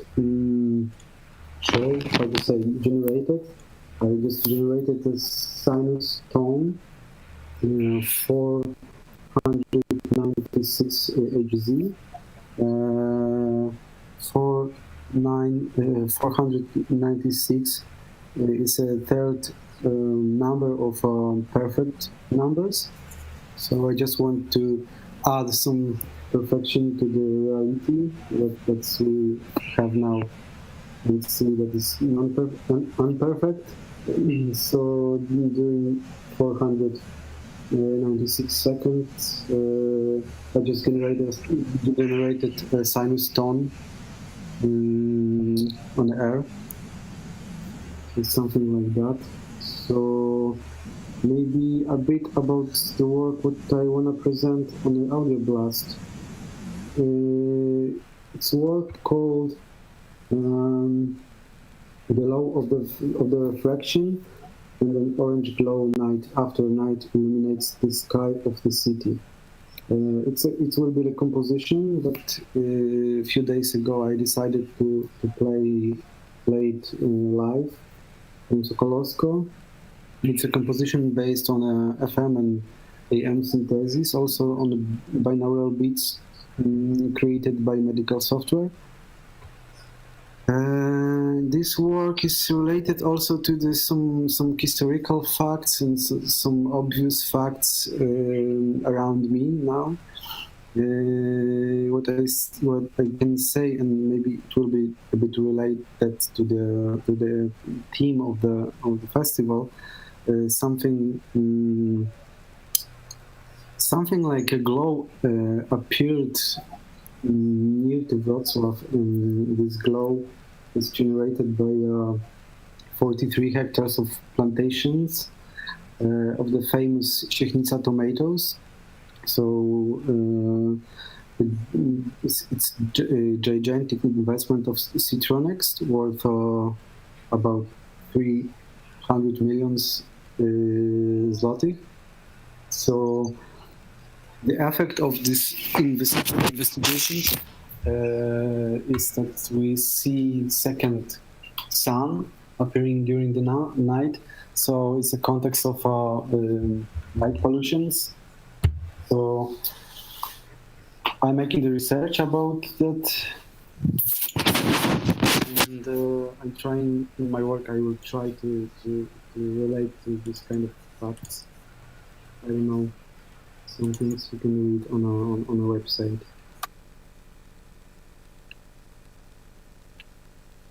Do you hear me, maybe? Hey, Gerard? Yeah? Can you not touch your computer up and down and moving the mic, because it's very noisy? Okay, now it's okay? Better? It's better. Okay. So I'm a bit stressed, so if you have a question, please. Yeah, I have a question, Gerard. How do you imagine using the visual aspect in your performance? Are you thinking about using this glow from the light pollution? Yes, I think about that, but it's still thinking how to use it. Yeah. I don't know. We'll see. I do the research and I'm making some documentation, and maybe the glow will be some part of my work also. Because you talked in your interview a little bit about how you prefer usually in live performance to privilege this sound and remove the visual aspect altogether, maybe by blindfolding or playing in the dark. Do you want to talk a bit about that? Yeah, I was explaining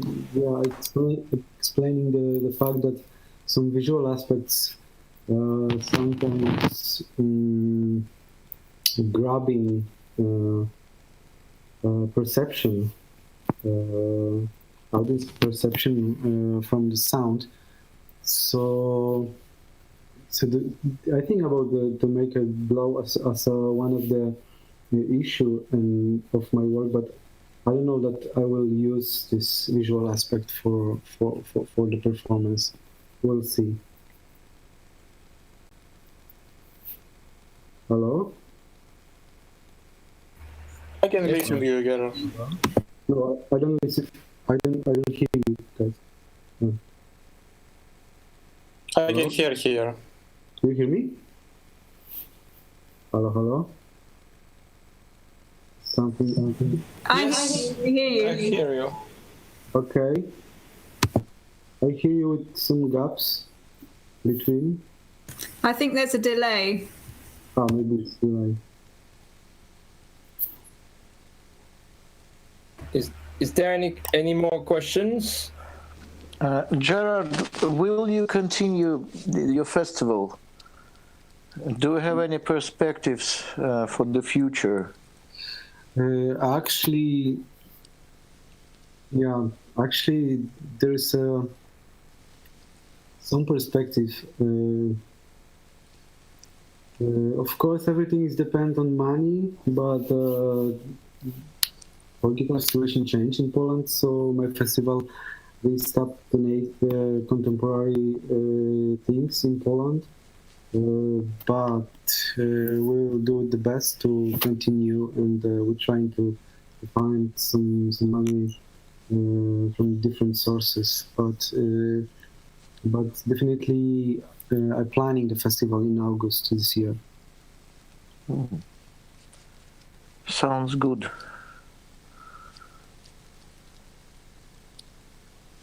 Yeah, we'll see.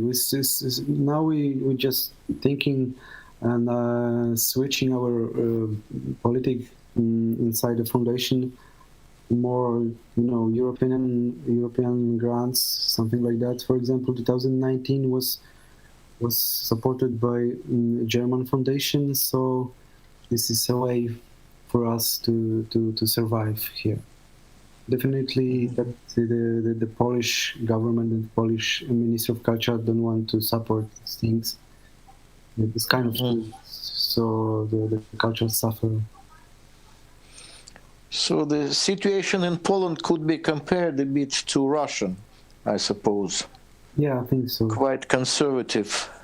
Yeah, now. Totally conservative, and also we have lots of protests, like women protest started in the last year. Few days ago, we had a media protest, independent media protest also. So the government is going, I don't know how to explain, but seems like it's one big chaos and the fight between left and right side. So they divide the society, and our Duce, how to say, is making the crazy things. I don't want to explain what's going on in the segment. All right. Thank you, Gerard. Thank you very much. We're now gonna move to the panel with Lars Ochellon, if he's around. You can see he's there. Hello, yes. Well, how are you, Lars? I'm very fine, thank you, and thanks for inviting me. It's so nice to be around with you. Yeah. It's your turn. Yeah. Well, I was not aware that you should have prepared something, so I didn't prepare anything. I thought it was going to be some kind of interview or something. So what I'm going to do is, I don't know. I mean, I can tell you a little bit about the first thing when I got the invitation was like it was going to be, the theme was insurgents, and then I found out it was.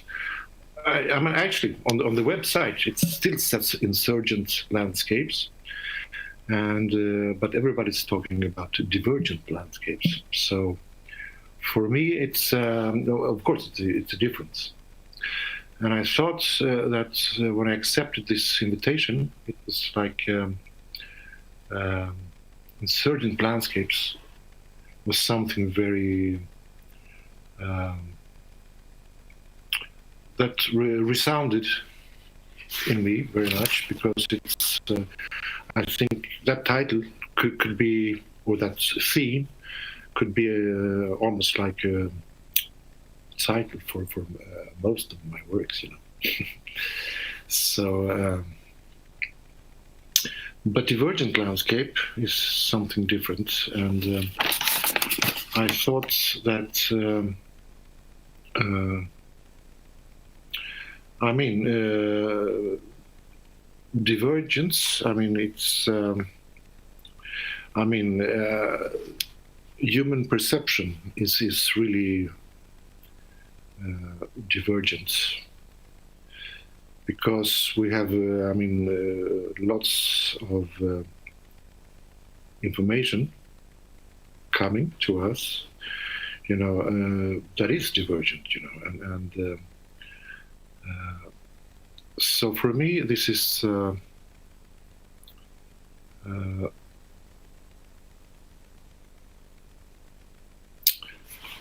yeah, it's I mean, I think I made a film for instead of showing myself moving faders, which I think is quite boring, to watch.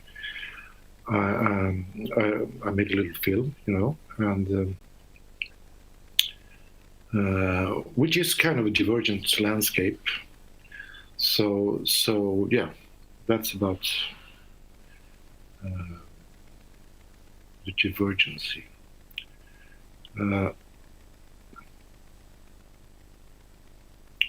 I would also like to talk about this thing with live performance in on the internet, which I think is kind of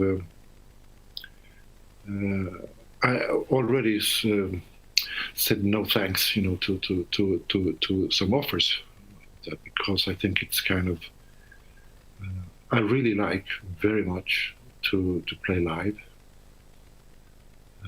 in front of an audience, because it's I think and it's as opposed to composed music. I mean, to make to play live is since I mean quite a few years now has become I think the most important way for me to perform music. And that's because of the situation you are in when you confront your music to people, and I'm always very. It's very important for me to have this exactly the same experience of the sound as the audience. So I want to sit inside the sound to hear exactly the same thing as the audience. This, when you play online, this is not the case, because you don't know how people will listen to the music. They can listen to it on headphones or on their computer, or they can maybe in the car or whatever. You know, it's and at what kind of volume you don't know. So I think it's very different. You know, so I think making music for online performance is more like making. You have to have the same care as if you make a CD, for example, because you don't have any, you don't know what people. Your experience will not be the same as the listener, because you don't have the same listening conditions. So yeah. Okay. Yeah. That was on my mind. You know, actually, if you have some questions, please cover.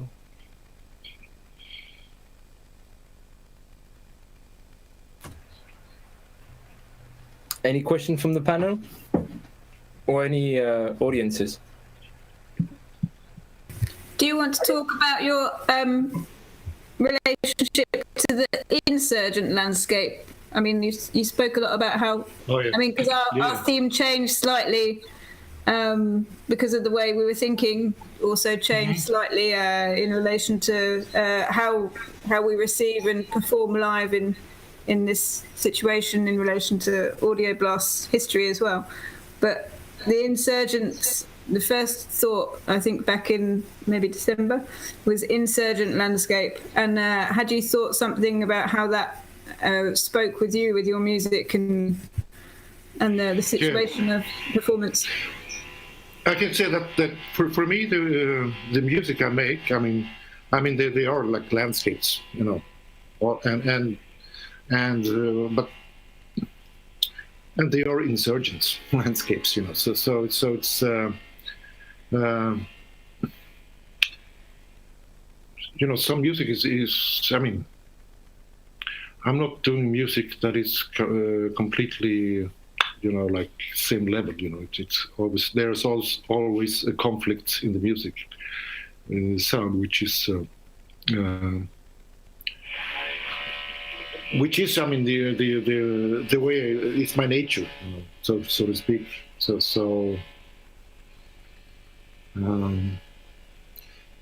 no, but you know, for me it was very easy to accept the invitation on these conditions, you know. So yeah, more or less.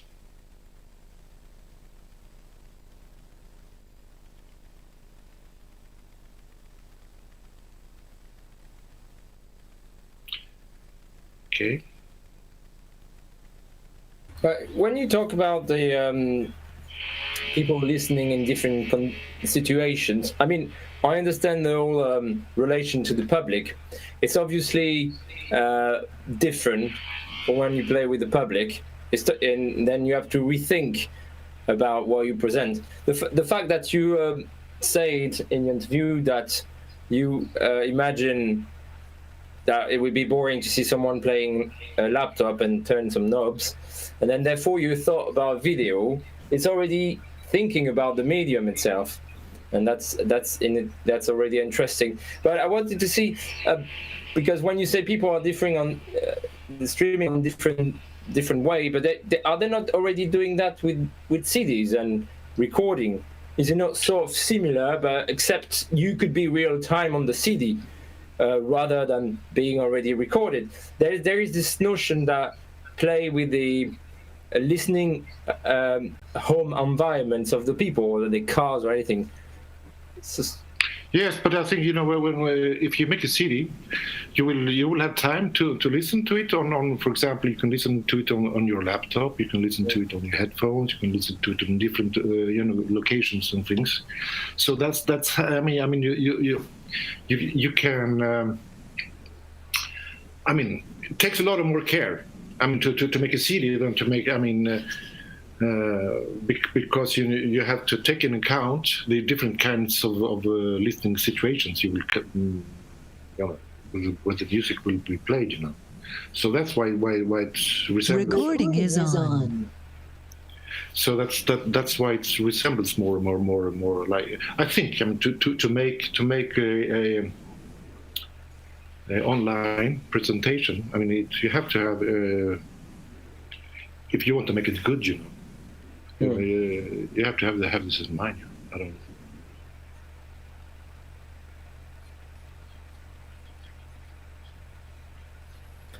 Any other questions from the panel or the public?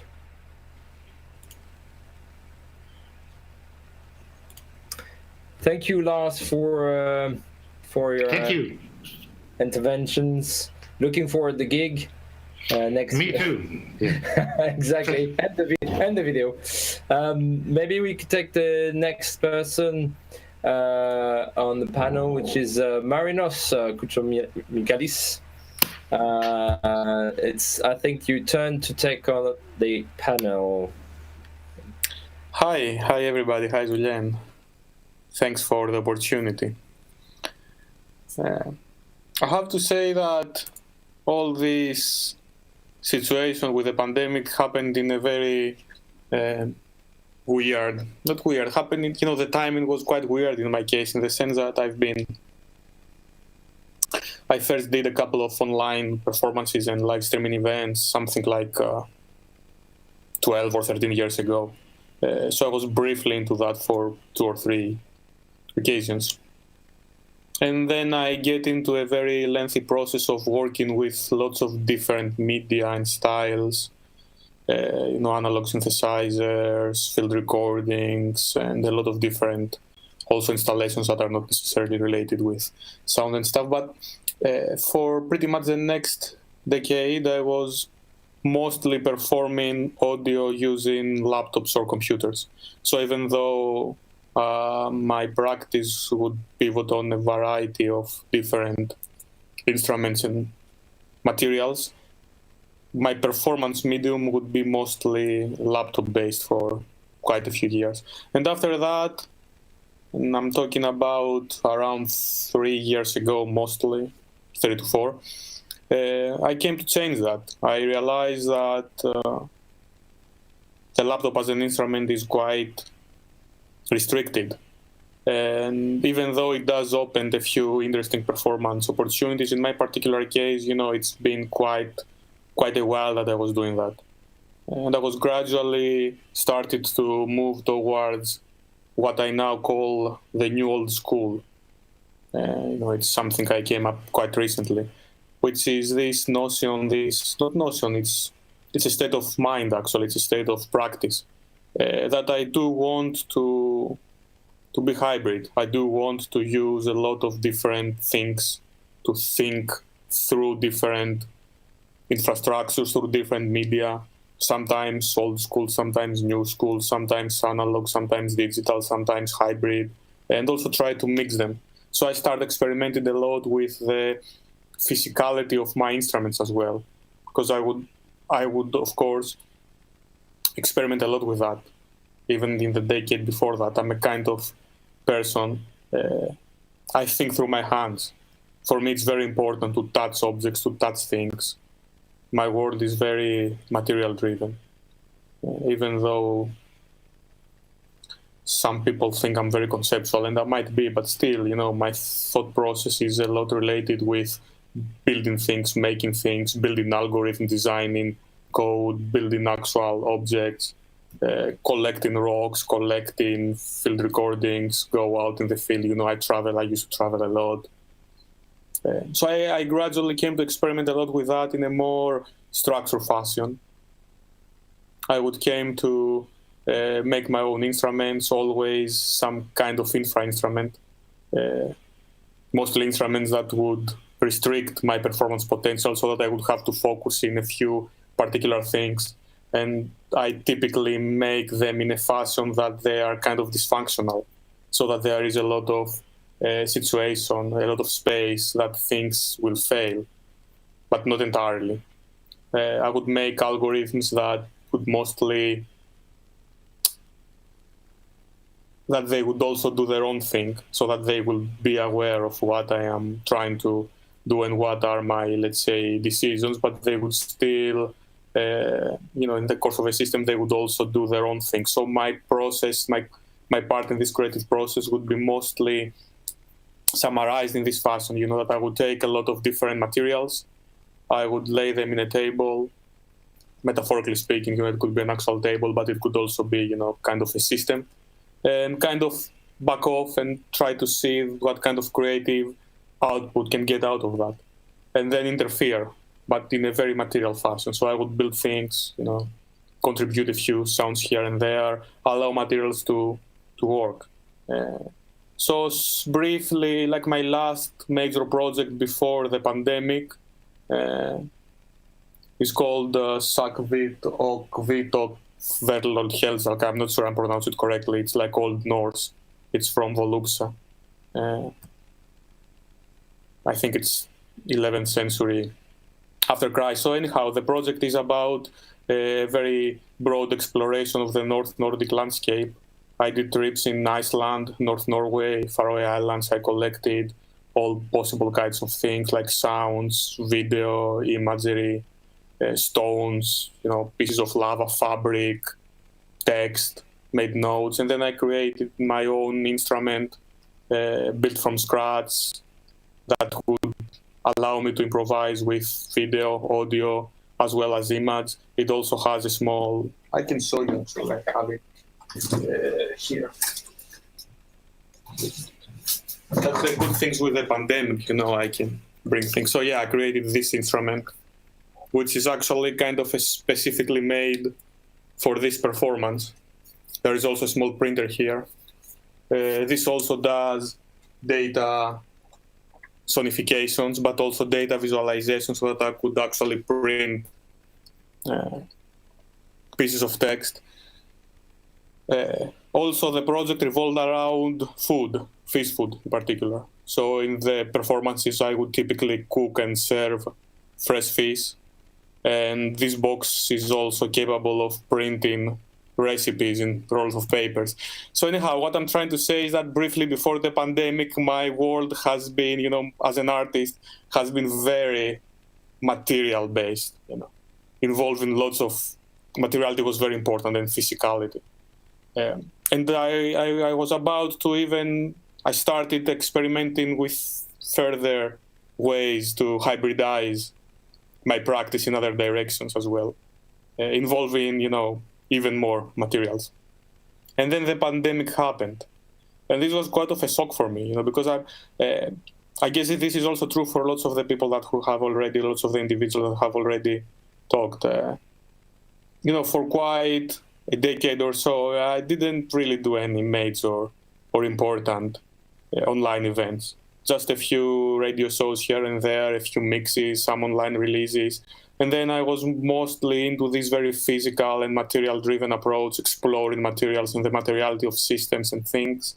And then the pandemic started, and everybody shifted online. And I have to say that I'm massively impressed by Apple. We were in touch back then, and it was brilliant. Like shortly after the first lockdown, kind of a couple of weeks later, they had already the first pandemic festival going on. And that was like very fast and rapid.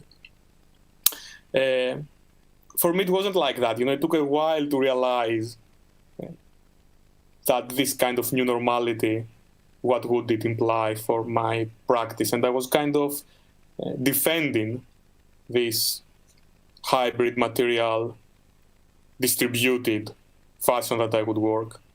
I would still miss traveling and do all these weird things with objects and machines and electronics. But anyhow,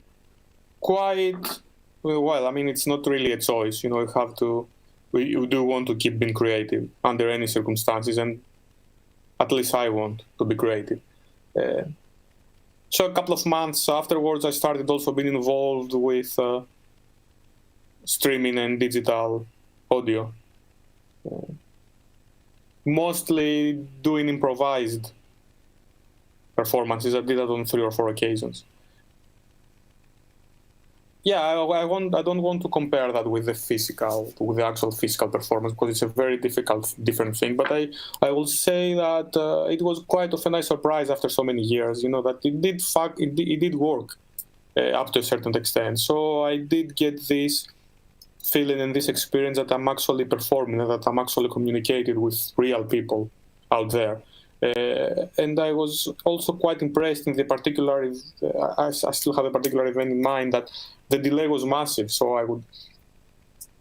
I had a very weird setup. So I would play something in my computer and I would listen that through my cell phone after 40 seconds or so. And I guess for most of the participants would be kind of similar. And I think it did work quite great in my case, because I would still be able to tune in the situation. So I would still be able to kind of feel that something is about to happen, and that in this direction, where the sound is going, what is missing or what the sound kind of requires, what it demands, would be me doing this particular something over here. And even with this massive amount of delay, it would still make sense. So for Divergent Landscapes, I wanted to explore this idea, I didn't want to explore that much the medium of online streaming, but kind of the landscapes of COVID-19, the landscapes of the pandemic, what it means to be locked in a place up to a given extent, what it means to perform online, not because you want to, but because this is the only possible way for us to be creative. So I came up with, I'm still working, again, I wanted to be as materially and as physical as possible. So I came up with this idea of these compositions that I'm still refining.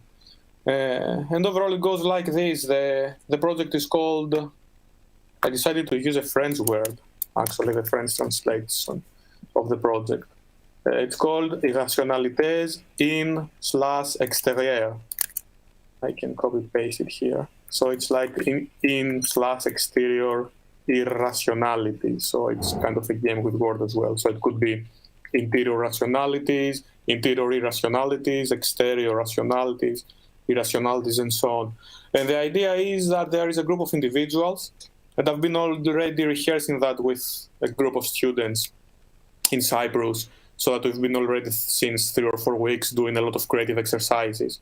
But for other individuals that are already creative, this could be much simpler. The idea is, how do you perform your own intimate space? How do you perform your own body and your own intimate objects? How do we perform fragments of the outside, fragments of COVID-19 landscapes?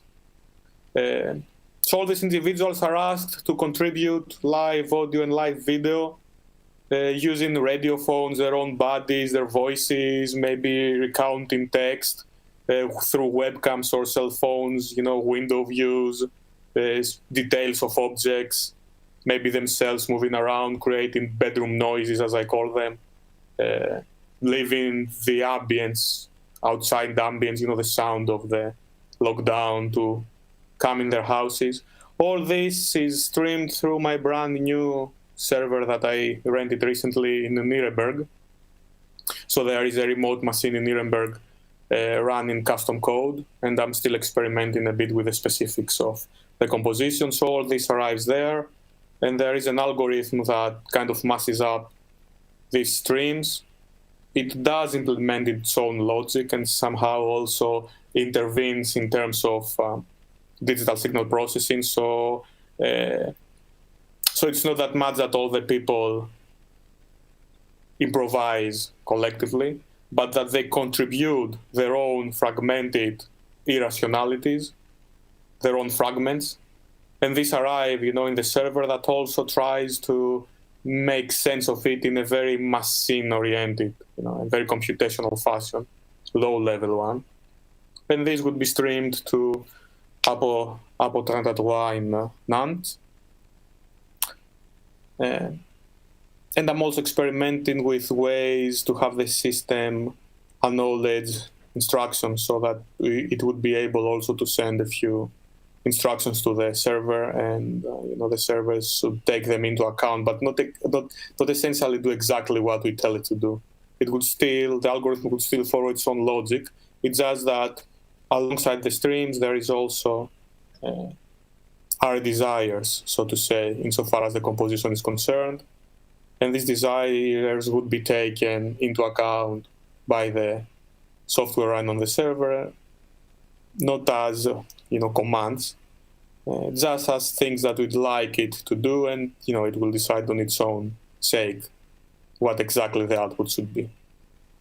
I think my time is over, and I'm pretty much done anyhow. I don't know if there is time for questions or if it makes sense to answer anything. Well, I think it's good to take questions, if there is any. Yeah, I have one. Marinos, thanks. Very interesting talk. What do you think about this, like, withdrawal that happens then with the pandemic, that one gets, has to isolate and has to withdraw from?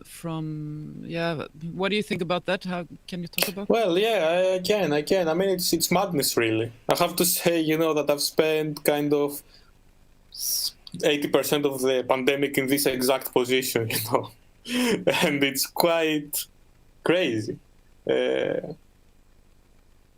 But for me, and I think for pretty much all artists, art comes above all. It's not that I expect the world to be in a particular shape, to do art. It's very saddened and very maybe violent, to have to adjust to a new situation. But it's also a creative opportunity. And this is what I try to focus on, So even if the world as I know it kind of collapses in both very bad and also very good ways, it's very complicated, I guess, in my particular case. And also it's this feeling that, there will be no more of the old world. I'm pretty sure, that we will never get exactly back. It won't be like this for a lot of time still. I mean, traveling will probably open still, but I think that at the moment there are structural changes implemented in a more substantial level, and also, the political side of things, it's getting kind of out of control. So I'm not sure how the world, in a couple of years will be, but I'm kind of persuaded that it won't be the way it was. But still, it's right here and right now, it's a good opportunity for us to try to be creative with whatever lies, around us, with whatever tool and whatever medium we have.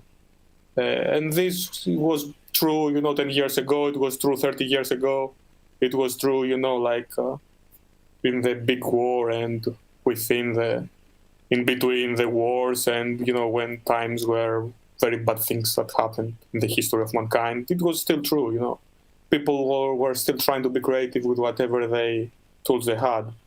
So I think that this is the point here, even though it's madness, and even though it's very chaotic, it's not necessarily bad for creativity.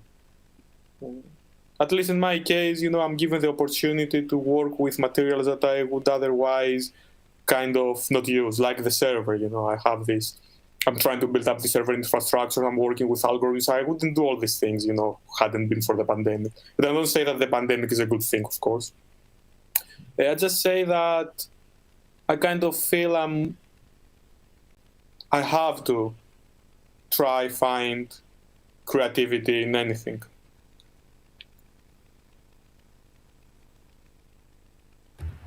Okay, thank you, Marinos. Thanks, Julien. Yes. Thank you very much. I think we're going to move to the next speaker, which is Barbara. No, it's Dror, Feiler, sorry. Dror, I think you're there. It's your turn. Can you hear me? We could hear you, yes. Very low, but yes, we could hear you. Okay, I'll speak louder. Yeah, what can I say? It is very interesting to hear all your voices and ideas. But when I was sitting here and listening to you, I thought about two words, why and no. why it's part of why are we doing it? For whom are we doing it? What is the meaning of what we are doing? Is there a meaning of what we are doing? This is the why. And the no is my life philosophy. It's a rejection of the order that exists. And it can be in politics, and it can be in music, and it can be in what I call the aesthetic cleansing. There is ethnic cleansing. You know what it is when people kill other people because of their ethnic heritage. But I believe that there exists an aesthetic cleansing, that our institutions and our cultural life and on all levels are cleansing away everything that is not entertainment. And I mean, entertainment doesn't have to be pop or rap or jazz. No, it can be new music entertainment. It can be experimental entertainment. It can be things that we are not demanding of you to think in another way, to break the standards of what you do and how you think. I am quoting the last 40 years, the French mathematician d'Alembert, who said 1752, all forms of freedom are bound together. The freedom of music, start the freedom of the feeling, start the freedom of the thinking, start the freedom of the acting. And the freedom of acting is the enemy number one of the state. So if you want to keep the monarchy, don't change the form of the opera. So for me, as a composer and musician, I want to change the form of the opera. Opera here is this kind of metaphor. It's the form of the arts. How we listen, to what we listen, and what we do with what we listen. The pandemic, in a way, like the speaker before me said, is a kind of catalyst to do things that you have not done before. I think I have made maybe 30 live broadcasting from my little gallery in Stockholm, myself and with other people, because this was a way for me to play, because I'm a musician. I like to play, I want to play, I need to play. And this is also my contribution for this festival, is live playing with my saxophone and electronics, and many people speak here about hybrid forms, and this is really my way of using instruments and sounds is very hybrid. I use regular instruments like clarinets and saxophones, and I use bells, but I use electronics, both computer algorithms and also old-fashioned pedals and machines who disturb my own way of thinking and playing, who will kind of somehow surprise me. Something will break. I'm trying to construct a live situation that will break down, that will disturb my plans, and will force me to change the plans to find something else. And this I've been doing many years, and I feel this is the only way for me to do it. The pandemic also made me as a composer, because I write so-called classical music, the notes. It gave me time. Suddenly I'm done traveling. I can sit at home and write notes, and write many notes. The question is, what will happen with the notes? Who will play them? When will they play? 2025?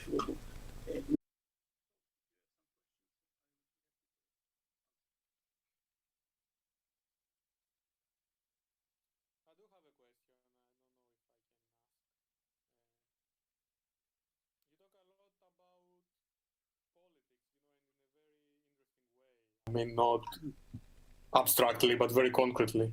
So I was wondering how exactly, if and whether it does so, how exactly it relates with your performance for Apo? I mean, are all these concerns kind of reflected in the actual sound or the systems behind the sound?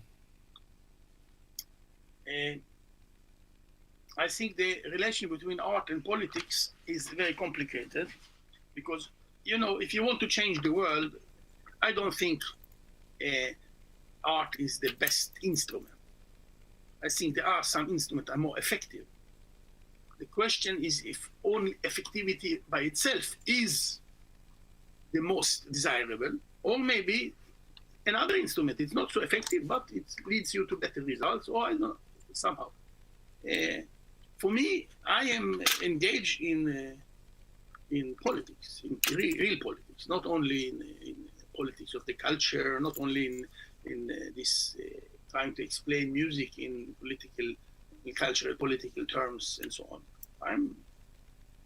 I'm taking my saxophone and going on a boat to Gaza, and I play in each port from Sweden down to the water of Gaza. Each port I play music, and I don't play noise there. I play music that somehow everyone in every port can sing in their own language. But this is not so much to do with the music, it's to do with the culture of singing, and it's to do with trying to create a kind of community.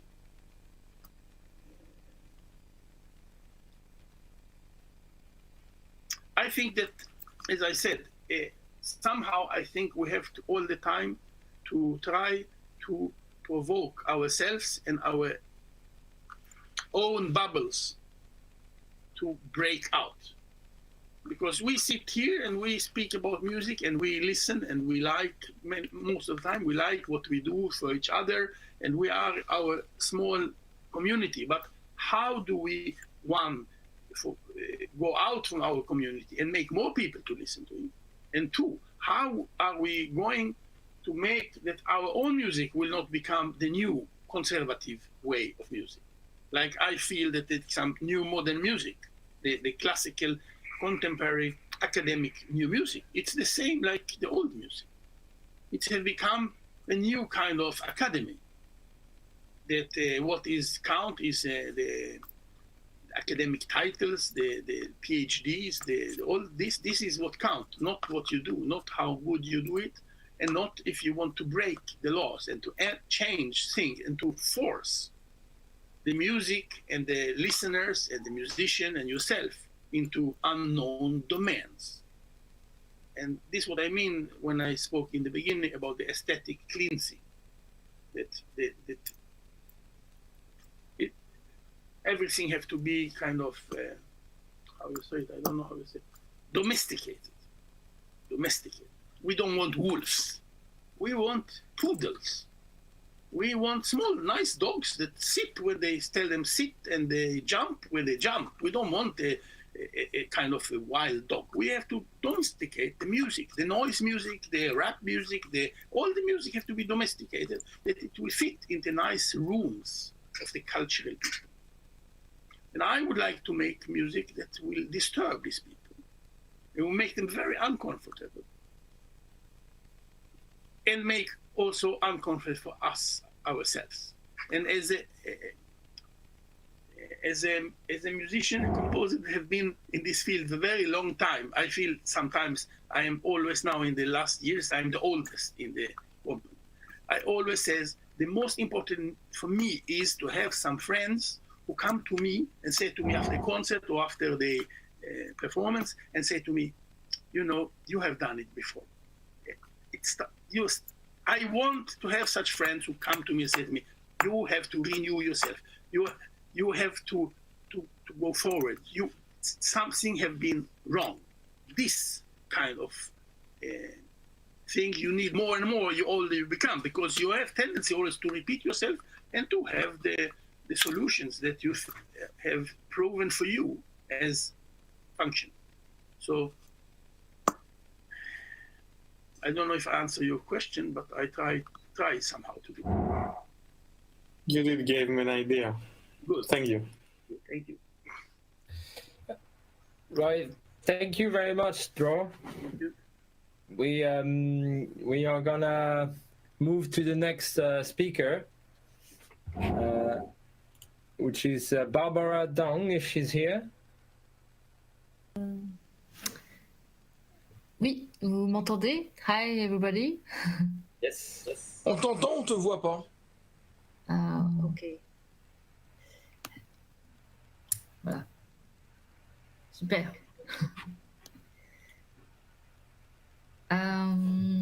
So I'm not used about the video conference. Je suis pas très habituée à ce genre de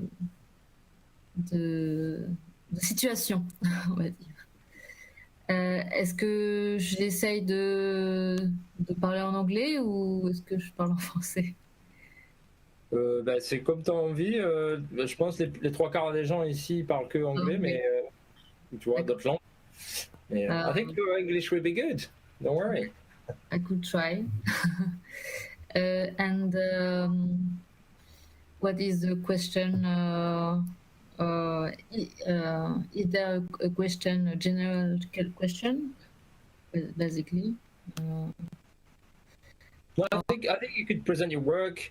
You could present what you present, what you will do for the festival next weekend, and if you want to talk about the theme, the thematics in relation to what you've done, or the streamings, or whatever the people talked about in the pandemic time, all of that, it's up to you. Maybe like the questions by mail, isn't it? So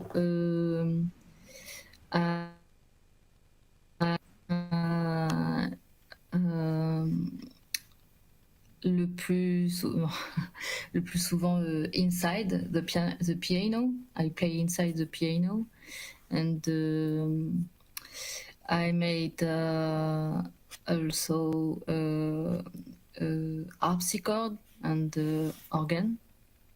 Do you hear me? Yeah. Moi je vous entends plus par contre. Si, on t'entend, t'inquiète. Okay. And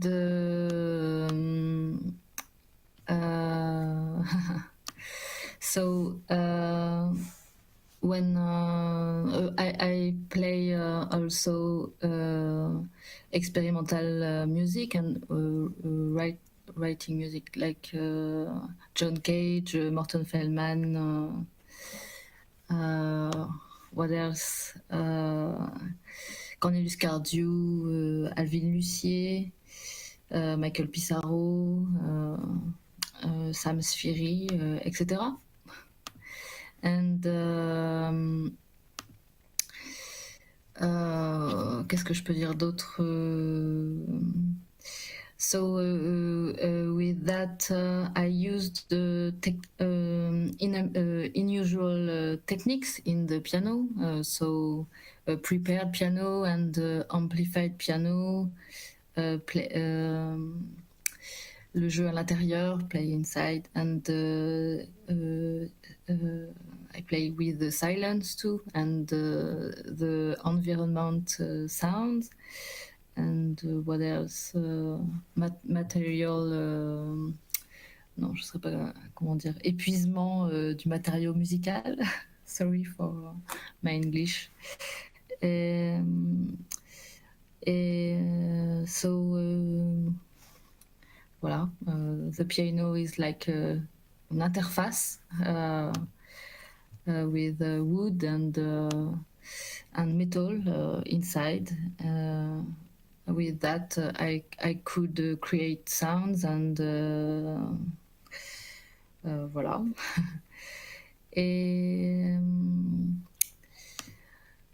So when I play, I would like to create a situation, a listening situation with the audience, and my music is very altered, depending on the context, if there is public or not. And so I would like to create in space the setting in space of a sound, or the setting in sound of a space with the public and musicians. And I think this is very irreplaçable. Do you understand my English? So the question, doing a film concert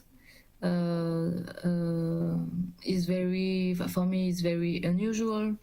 First time is very unusual and very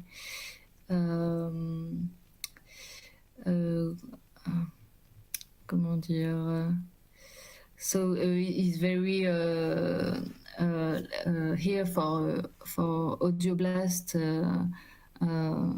a link to the current context we are going through with the pandemic situation, etc. And in my opinion, watching a film concert keeps the listener, not the listener. Maybe we could say now the viewer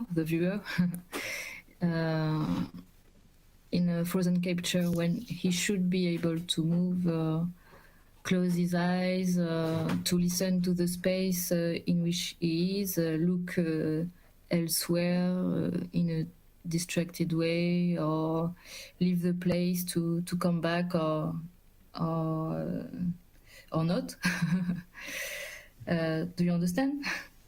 So I believe the live streaming performance could work well if the proposal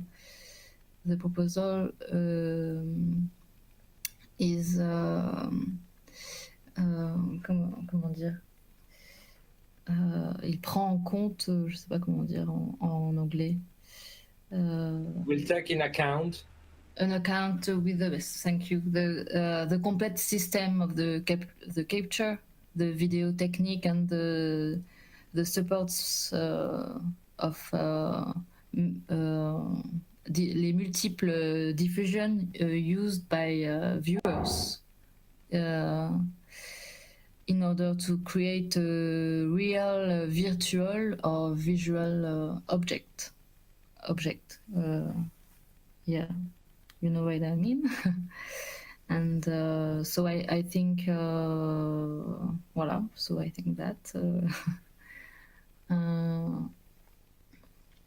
do you have some other question?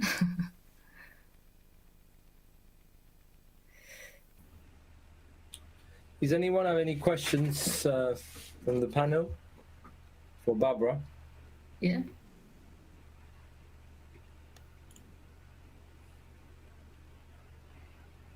And honestly, I don't know the theme. The theme, landscape, divergent landscape. Yes. That's it. Before the performance, maybe Casper talked me about that, but I don't use this information. So I don't see yet the captation of my performance, and I don't know. I don't know if there is a correspondence between the theme and my performance for Audioblast. Voilà. To answer the last question in the interview.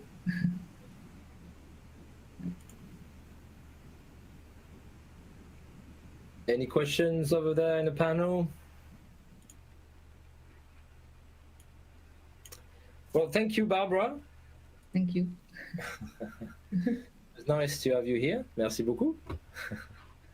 We're gonna move to and looking for the video you made, live performance but recorded. I think we're gonna move to P node. Represent here. You have to unmute your microphone, Jean-François. No, it's still. Your mic is muted. Yeah, the mic is muted. Ton micro est muté.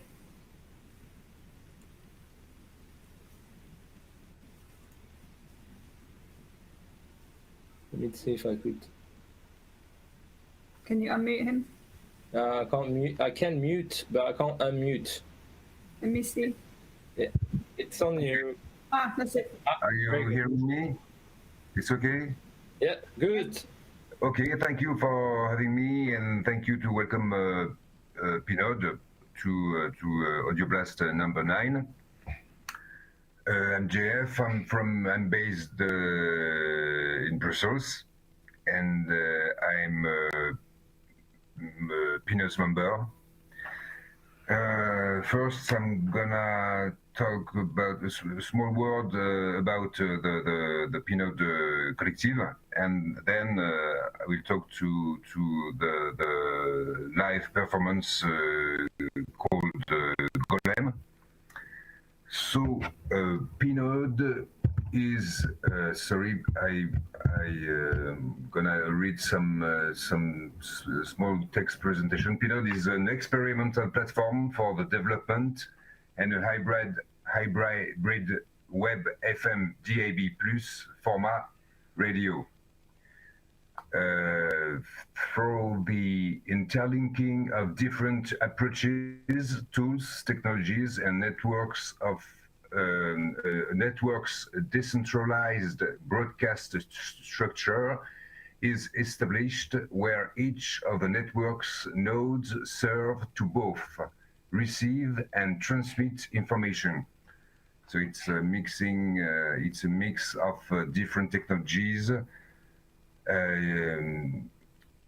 So Pinod wants to explore the many dimensions of radio, its physicality, its spatiality, its infrastructure, its methods of production and editorial content management, its methods of metadata reception, its history, and its legislation. Pinod also wants to examine the future role and potential of radio in a time when everything is gonna digital. Okay, this is the small presentation of Pinod Collective, Pinod Radio.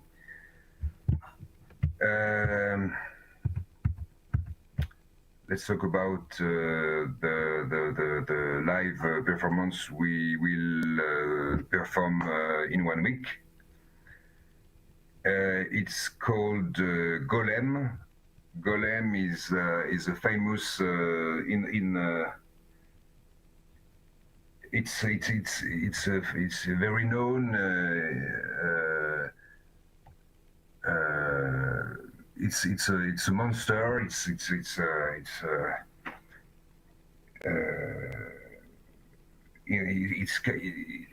like a mythologic monster. I think everyone knows Golem. A Golem. Okay.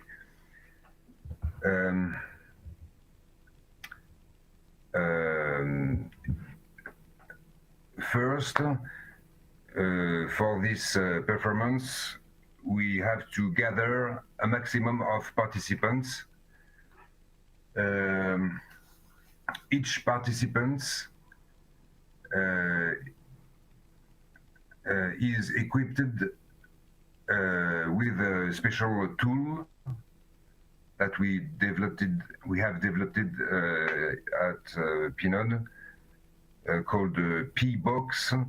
It's a tool that allows you to stream very easily to the Pinod server.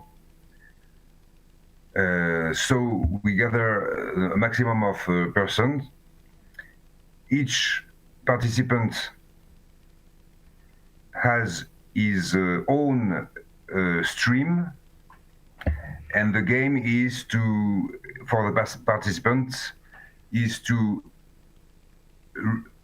receive a stream of another participant, to retreat or to add something to the audio flux audio stream, and the output is received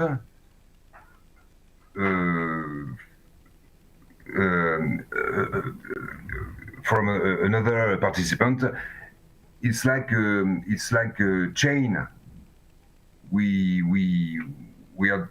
do a chain,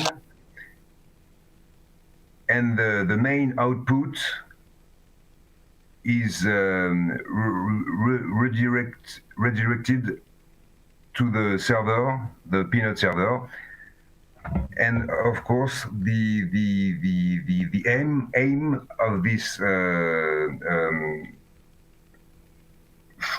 audio fluctuation. At the end, we have delays, we have crash, we have smash, switch, whatever. And at the end, we have in the background, we have a powerful sound moving languorously, noise, and at the end it's the rays of the golem. I hope you understand my explication. So we choose a theme for this live for this performance next week. The theme is spiders, because it's very very simple to talk about the internet tunnels to the web. It's spiders, and for us spiders are building networks and so on. It's so in the collective we have musician, we have sound designer, we have others work on words, sentences, cut-ups, and it's typically a stream performance. I think it's. I hope.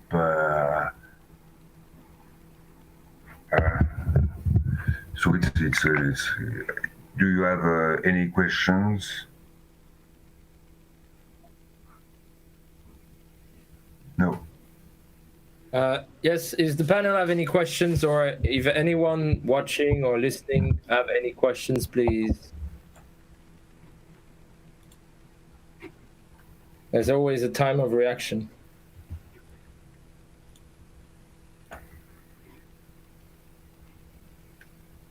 So it's typically we use the network to produce a monster, and it's interesting because during the process you have some events that cannot be think It's like a life, and you say spiders, and it goes through the internet tunnels, and with the delay, with the artifact degradation, and we can aggregate some different meanings, and the result is not previsible. Is not previsible. So do you mean there's going to be a lot of feedback? Inevitably, you have feedback at the end, inevitably, because if each participant open the stream that they receive, and they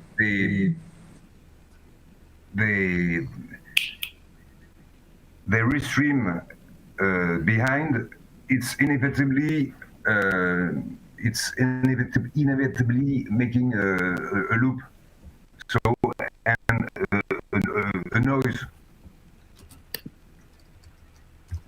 a massive noise. So I have a question here from Annie Abrahams. So she's saying, do I need the P box for listening the monster of Peanut, and when? No. You don't have to use the P box. Just go to pinode.org or Audioblast. That's it. That was the question. I think so. You have to connect to pinode.org or Audioblast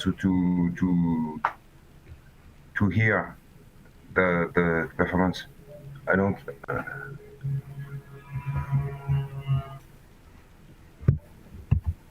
We got funny question from the Peanut networks, of course.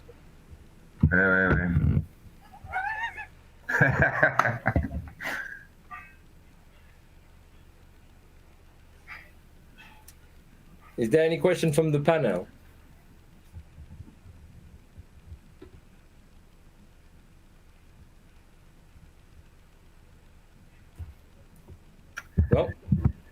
Well, thank you very much for the presentation. And if you want the program of Audioblast, it's on the Ardoid Studio website, Facebook, APO33, and all the platform to where you could find all those things, those informations.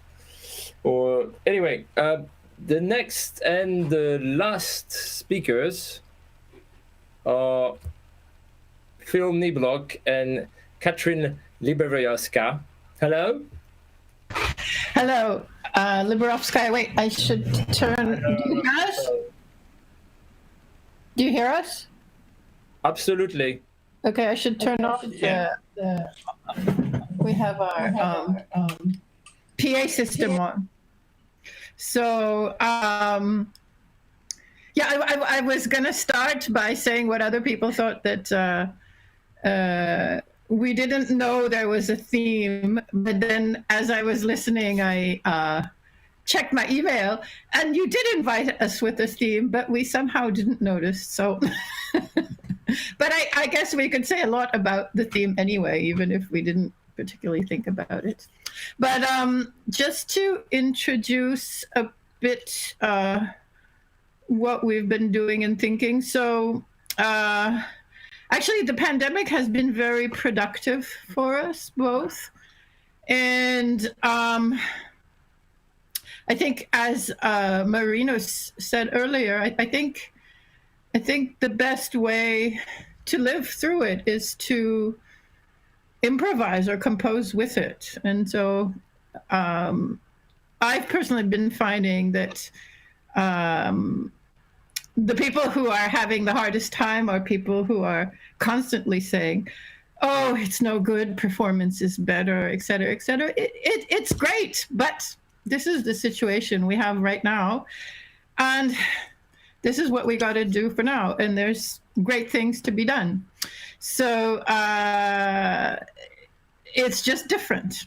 And so in my case, for example, very early on, my birthday was very soon after the pandemic began, and I decided that I would do an online concert, and I thought I would just do the usual, and I'm especially a live visualist, and I quickly discovered that I couldn't do what I usually do because I do visuals with an old version of Max and Jitter, and that requires an older operating system. And with that, I couldn't connect either to Zoom or Jitsi or anything.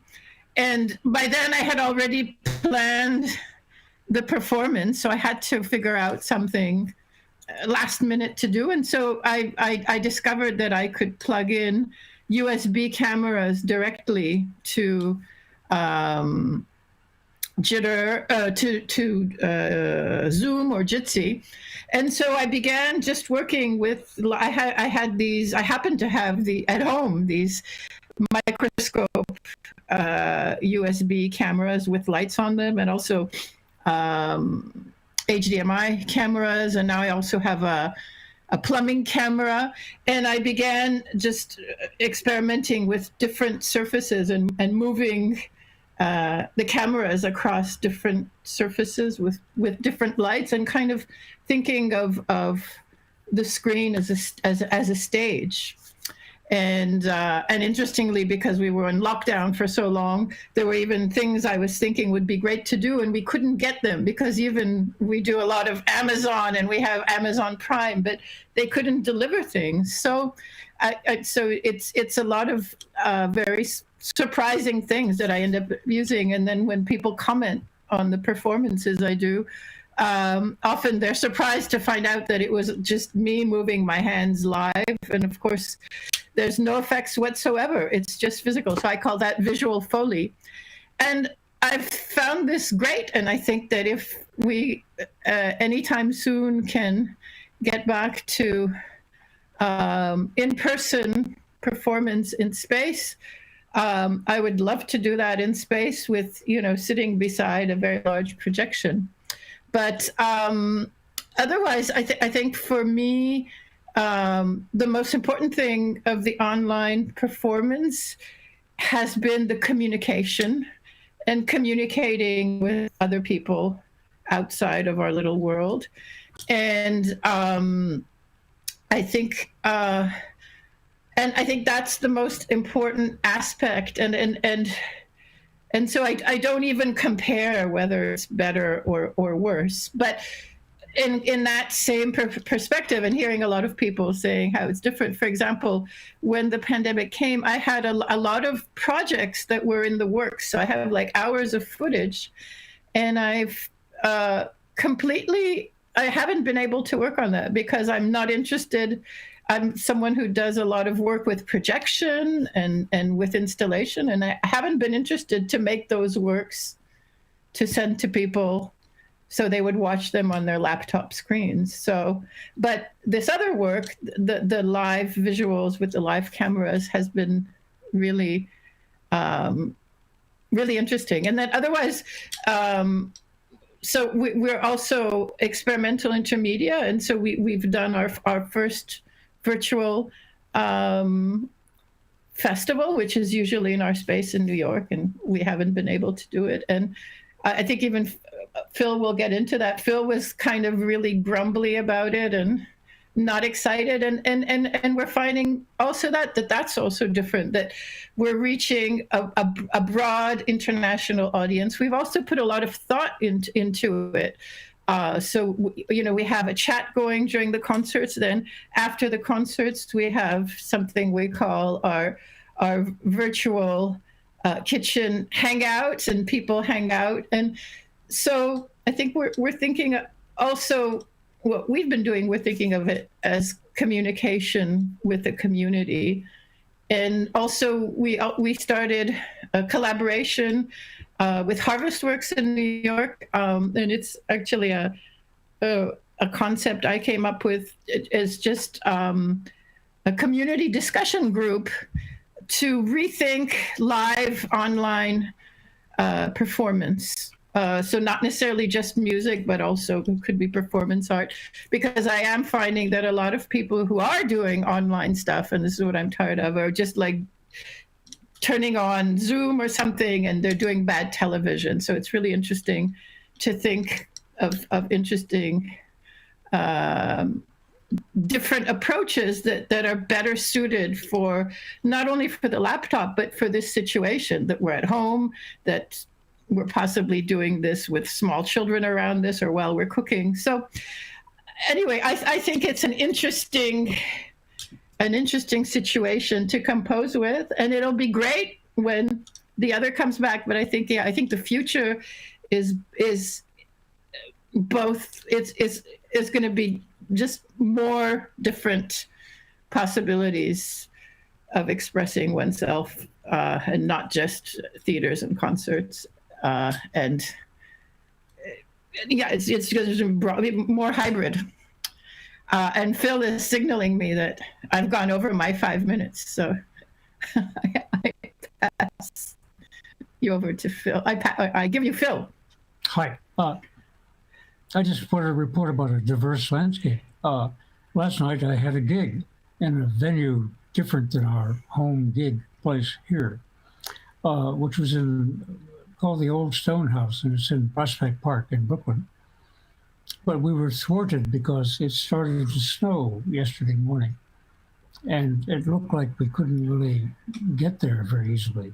The producer of the gig lives 100 meters from the Old Stone House in Brooklyn, but we decided to do it so that he was in his home, which had good Wi-Fi, which the gig place doesn't, and we were here. And but you might want to underline that it wasn't going to be a gig for the public. It was going to be for the radio, just that you were going to record it. That, yes. There was no public. It was just going to be 4 of us. The producer, musician David Watson, who plays bagpipes and guitar, and a technical guy, Bob Belleru, who's also an artist who's in the same series later this spring.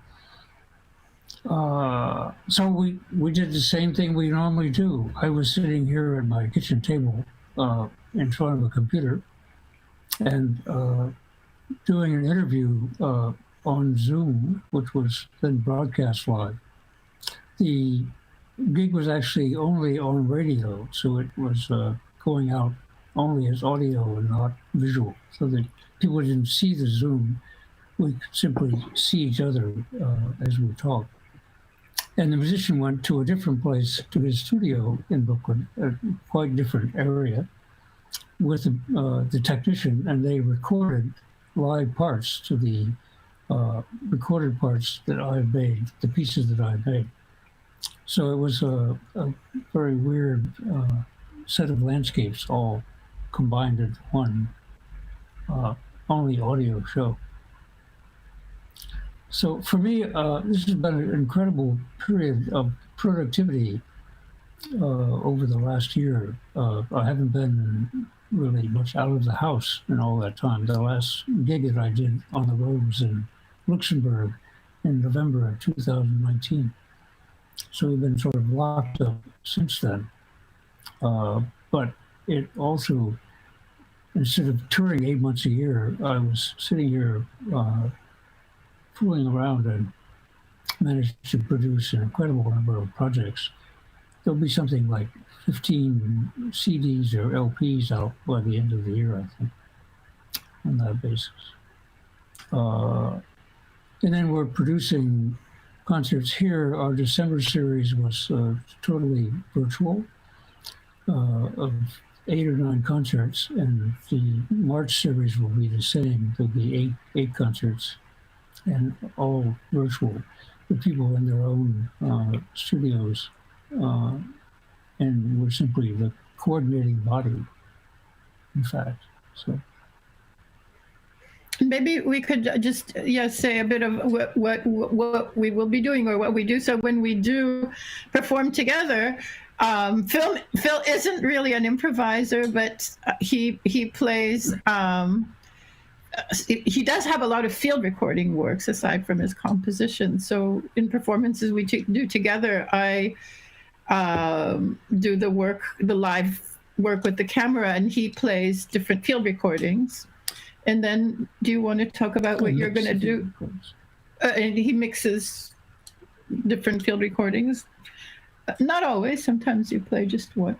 And sometimes we have an additional musician play with that. For example, we've done several concerts with flutist Barbara Held from Barcelona.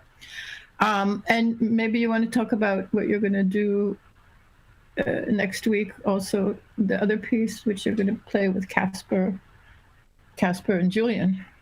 You want to talk about that? In the festival, we'll play a piece which I made fairly recently, and Casper and Julien will play live with that, so on bass.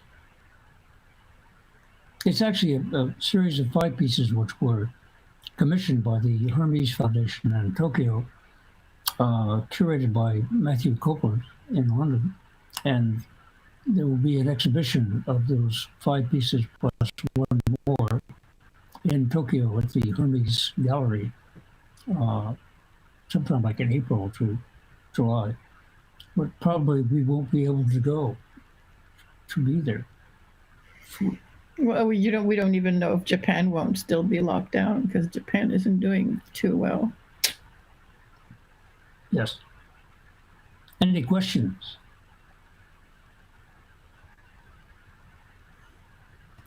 Yes, does the panel have any questions, please? Or the public? Oh, I'm wondering when it comes to field recording, how is the situation, with the pandemic? Are you still, I'm asking Phill mostly, are you still engaged in doing field recording work in this year? Field recordings. Are you doing any field recordings? Not much. Not doing any field recordings. No, we did water in the shower. We recorded water in the shower. In-house. With hydrophone. In-house field, yes. House recordings. Yeah, with a hydrophone. So underwater recordings. No, and in the shower too. We recorded it in the shower with pots and pans and a hydrophone. Actually, I made one piece for a little seminar in Dortmund by putting a camera underwater and then laughing into it above the water, where all the sound was recorded under the water in the microphone in the camera, which is an underwater camera, of course. There is a question here in the Peanut chat from A. Still Hair, run by Keiko, still open in New York. I beg your pardon? Still Hair, run by Keiko, still open in New York. I don't understand the question. Okay, I'm just reading. I didn't understand it either. So. I think it's not hair. Hair or air? Yeah. Is it with an H? No, with air. I think it's a series that Keiko was running in New York. Oh, no? Cher has actually already even before the pandemic was slowing down, because there were the core of the volunteers running it were losing steam. It did go on for 15 years or something, and like one of the people who used to be Jeff, a constant, he married a Japanese girl, so he was back and forth between, and they had a baby between Japan and New York, and then Lukash, another guy, he got a new job, so it was harder for him, and another guy who was coming, he got a job in Seattle, and Keiko is working full time now. So it was kind of, in the end, it was once a month, and it was kind of falling apart. So who knows if it'll be back when it becomes possible again. But that was a fabulous community improvisation weekly event in New York. And not even an event, but gathering. So a workshop. Yeah.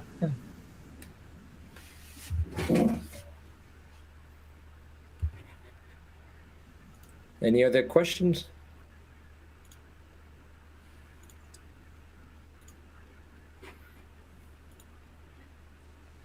Yeah, we can go back to bed. Let me ask. So Katya and Phill, привет from Moscow. Привет. Привет. So, it's great to see you. Great to see you. Cool that you are here with us. And do you organize any events in your loft now, or it's no prohibited somehow? It's prohibited. It's prohibited to have an audience, but we're organizing. Just even for small audience. So, we can't, understand. not yet. We don't have any audience. In fact, nobody's here but us, the two of us. And then, well, it's also. But we're doing still about 20 concerts a year. Now all virtual. But it's also here, so even if it was allowed, it doesn't feel so good, because especially all the research says that, you know, some of the virus stays for a long time. So if we could go somewhere and then come home, would be better. So yeah, this gig that I didn't have last night was at the venue, and that was already strange. But there would have been only 4 of us there, no audience. So, but the producers were very interested to have it occur in the house. Well, in that space. With the space of the house, and to have a live performance. Yeah, it's a house in a park. And we couldn't, eventually we couldn't do it because of the snow. It's snowing again now. And we saw it snowing in Moscow. It's very snowy in Moscow. Just it was endless snow for 2 or 3 days, and everything was covered by snow. But and it was pretty cold, around 20 minus or something like that. But now the situation is more or less stable and snowy, but it's possible to walk the streets and drive.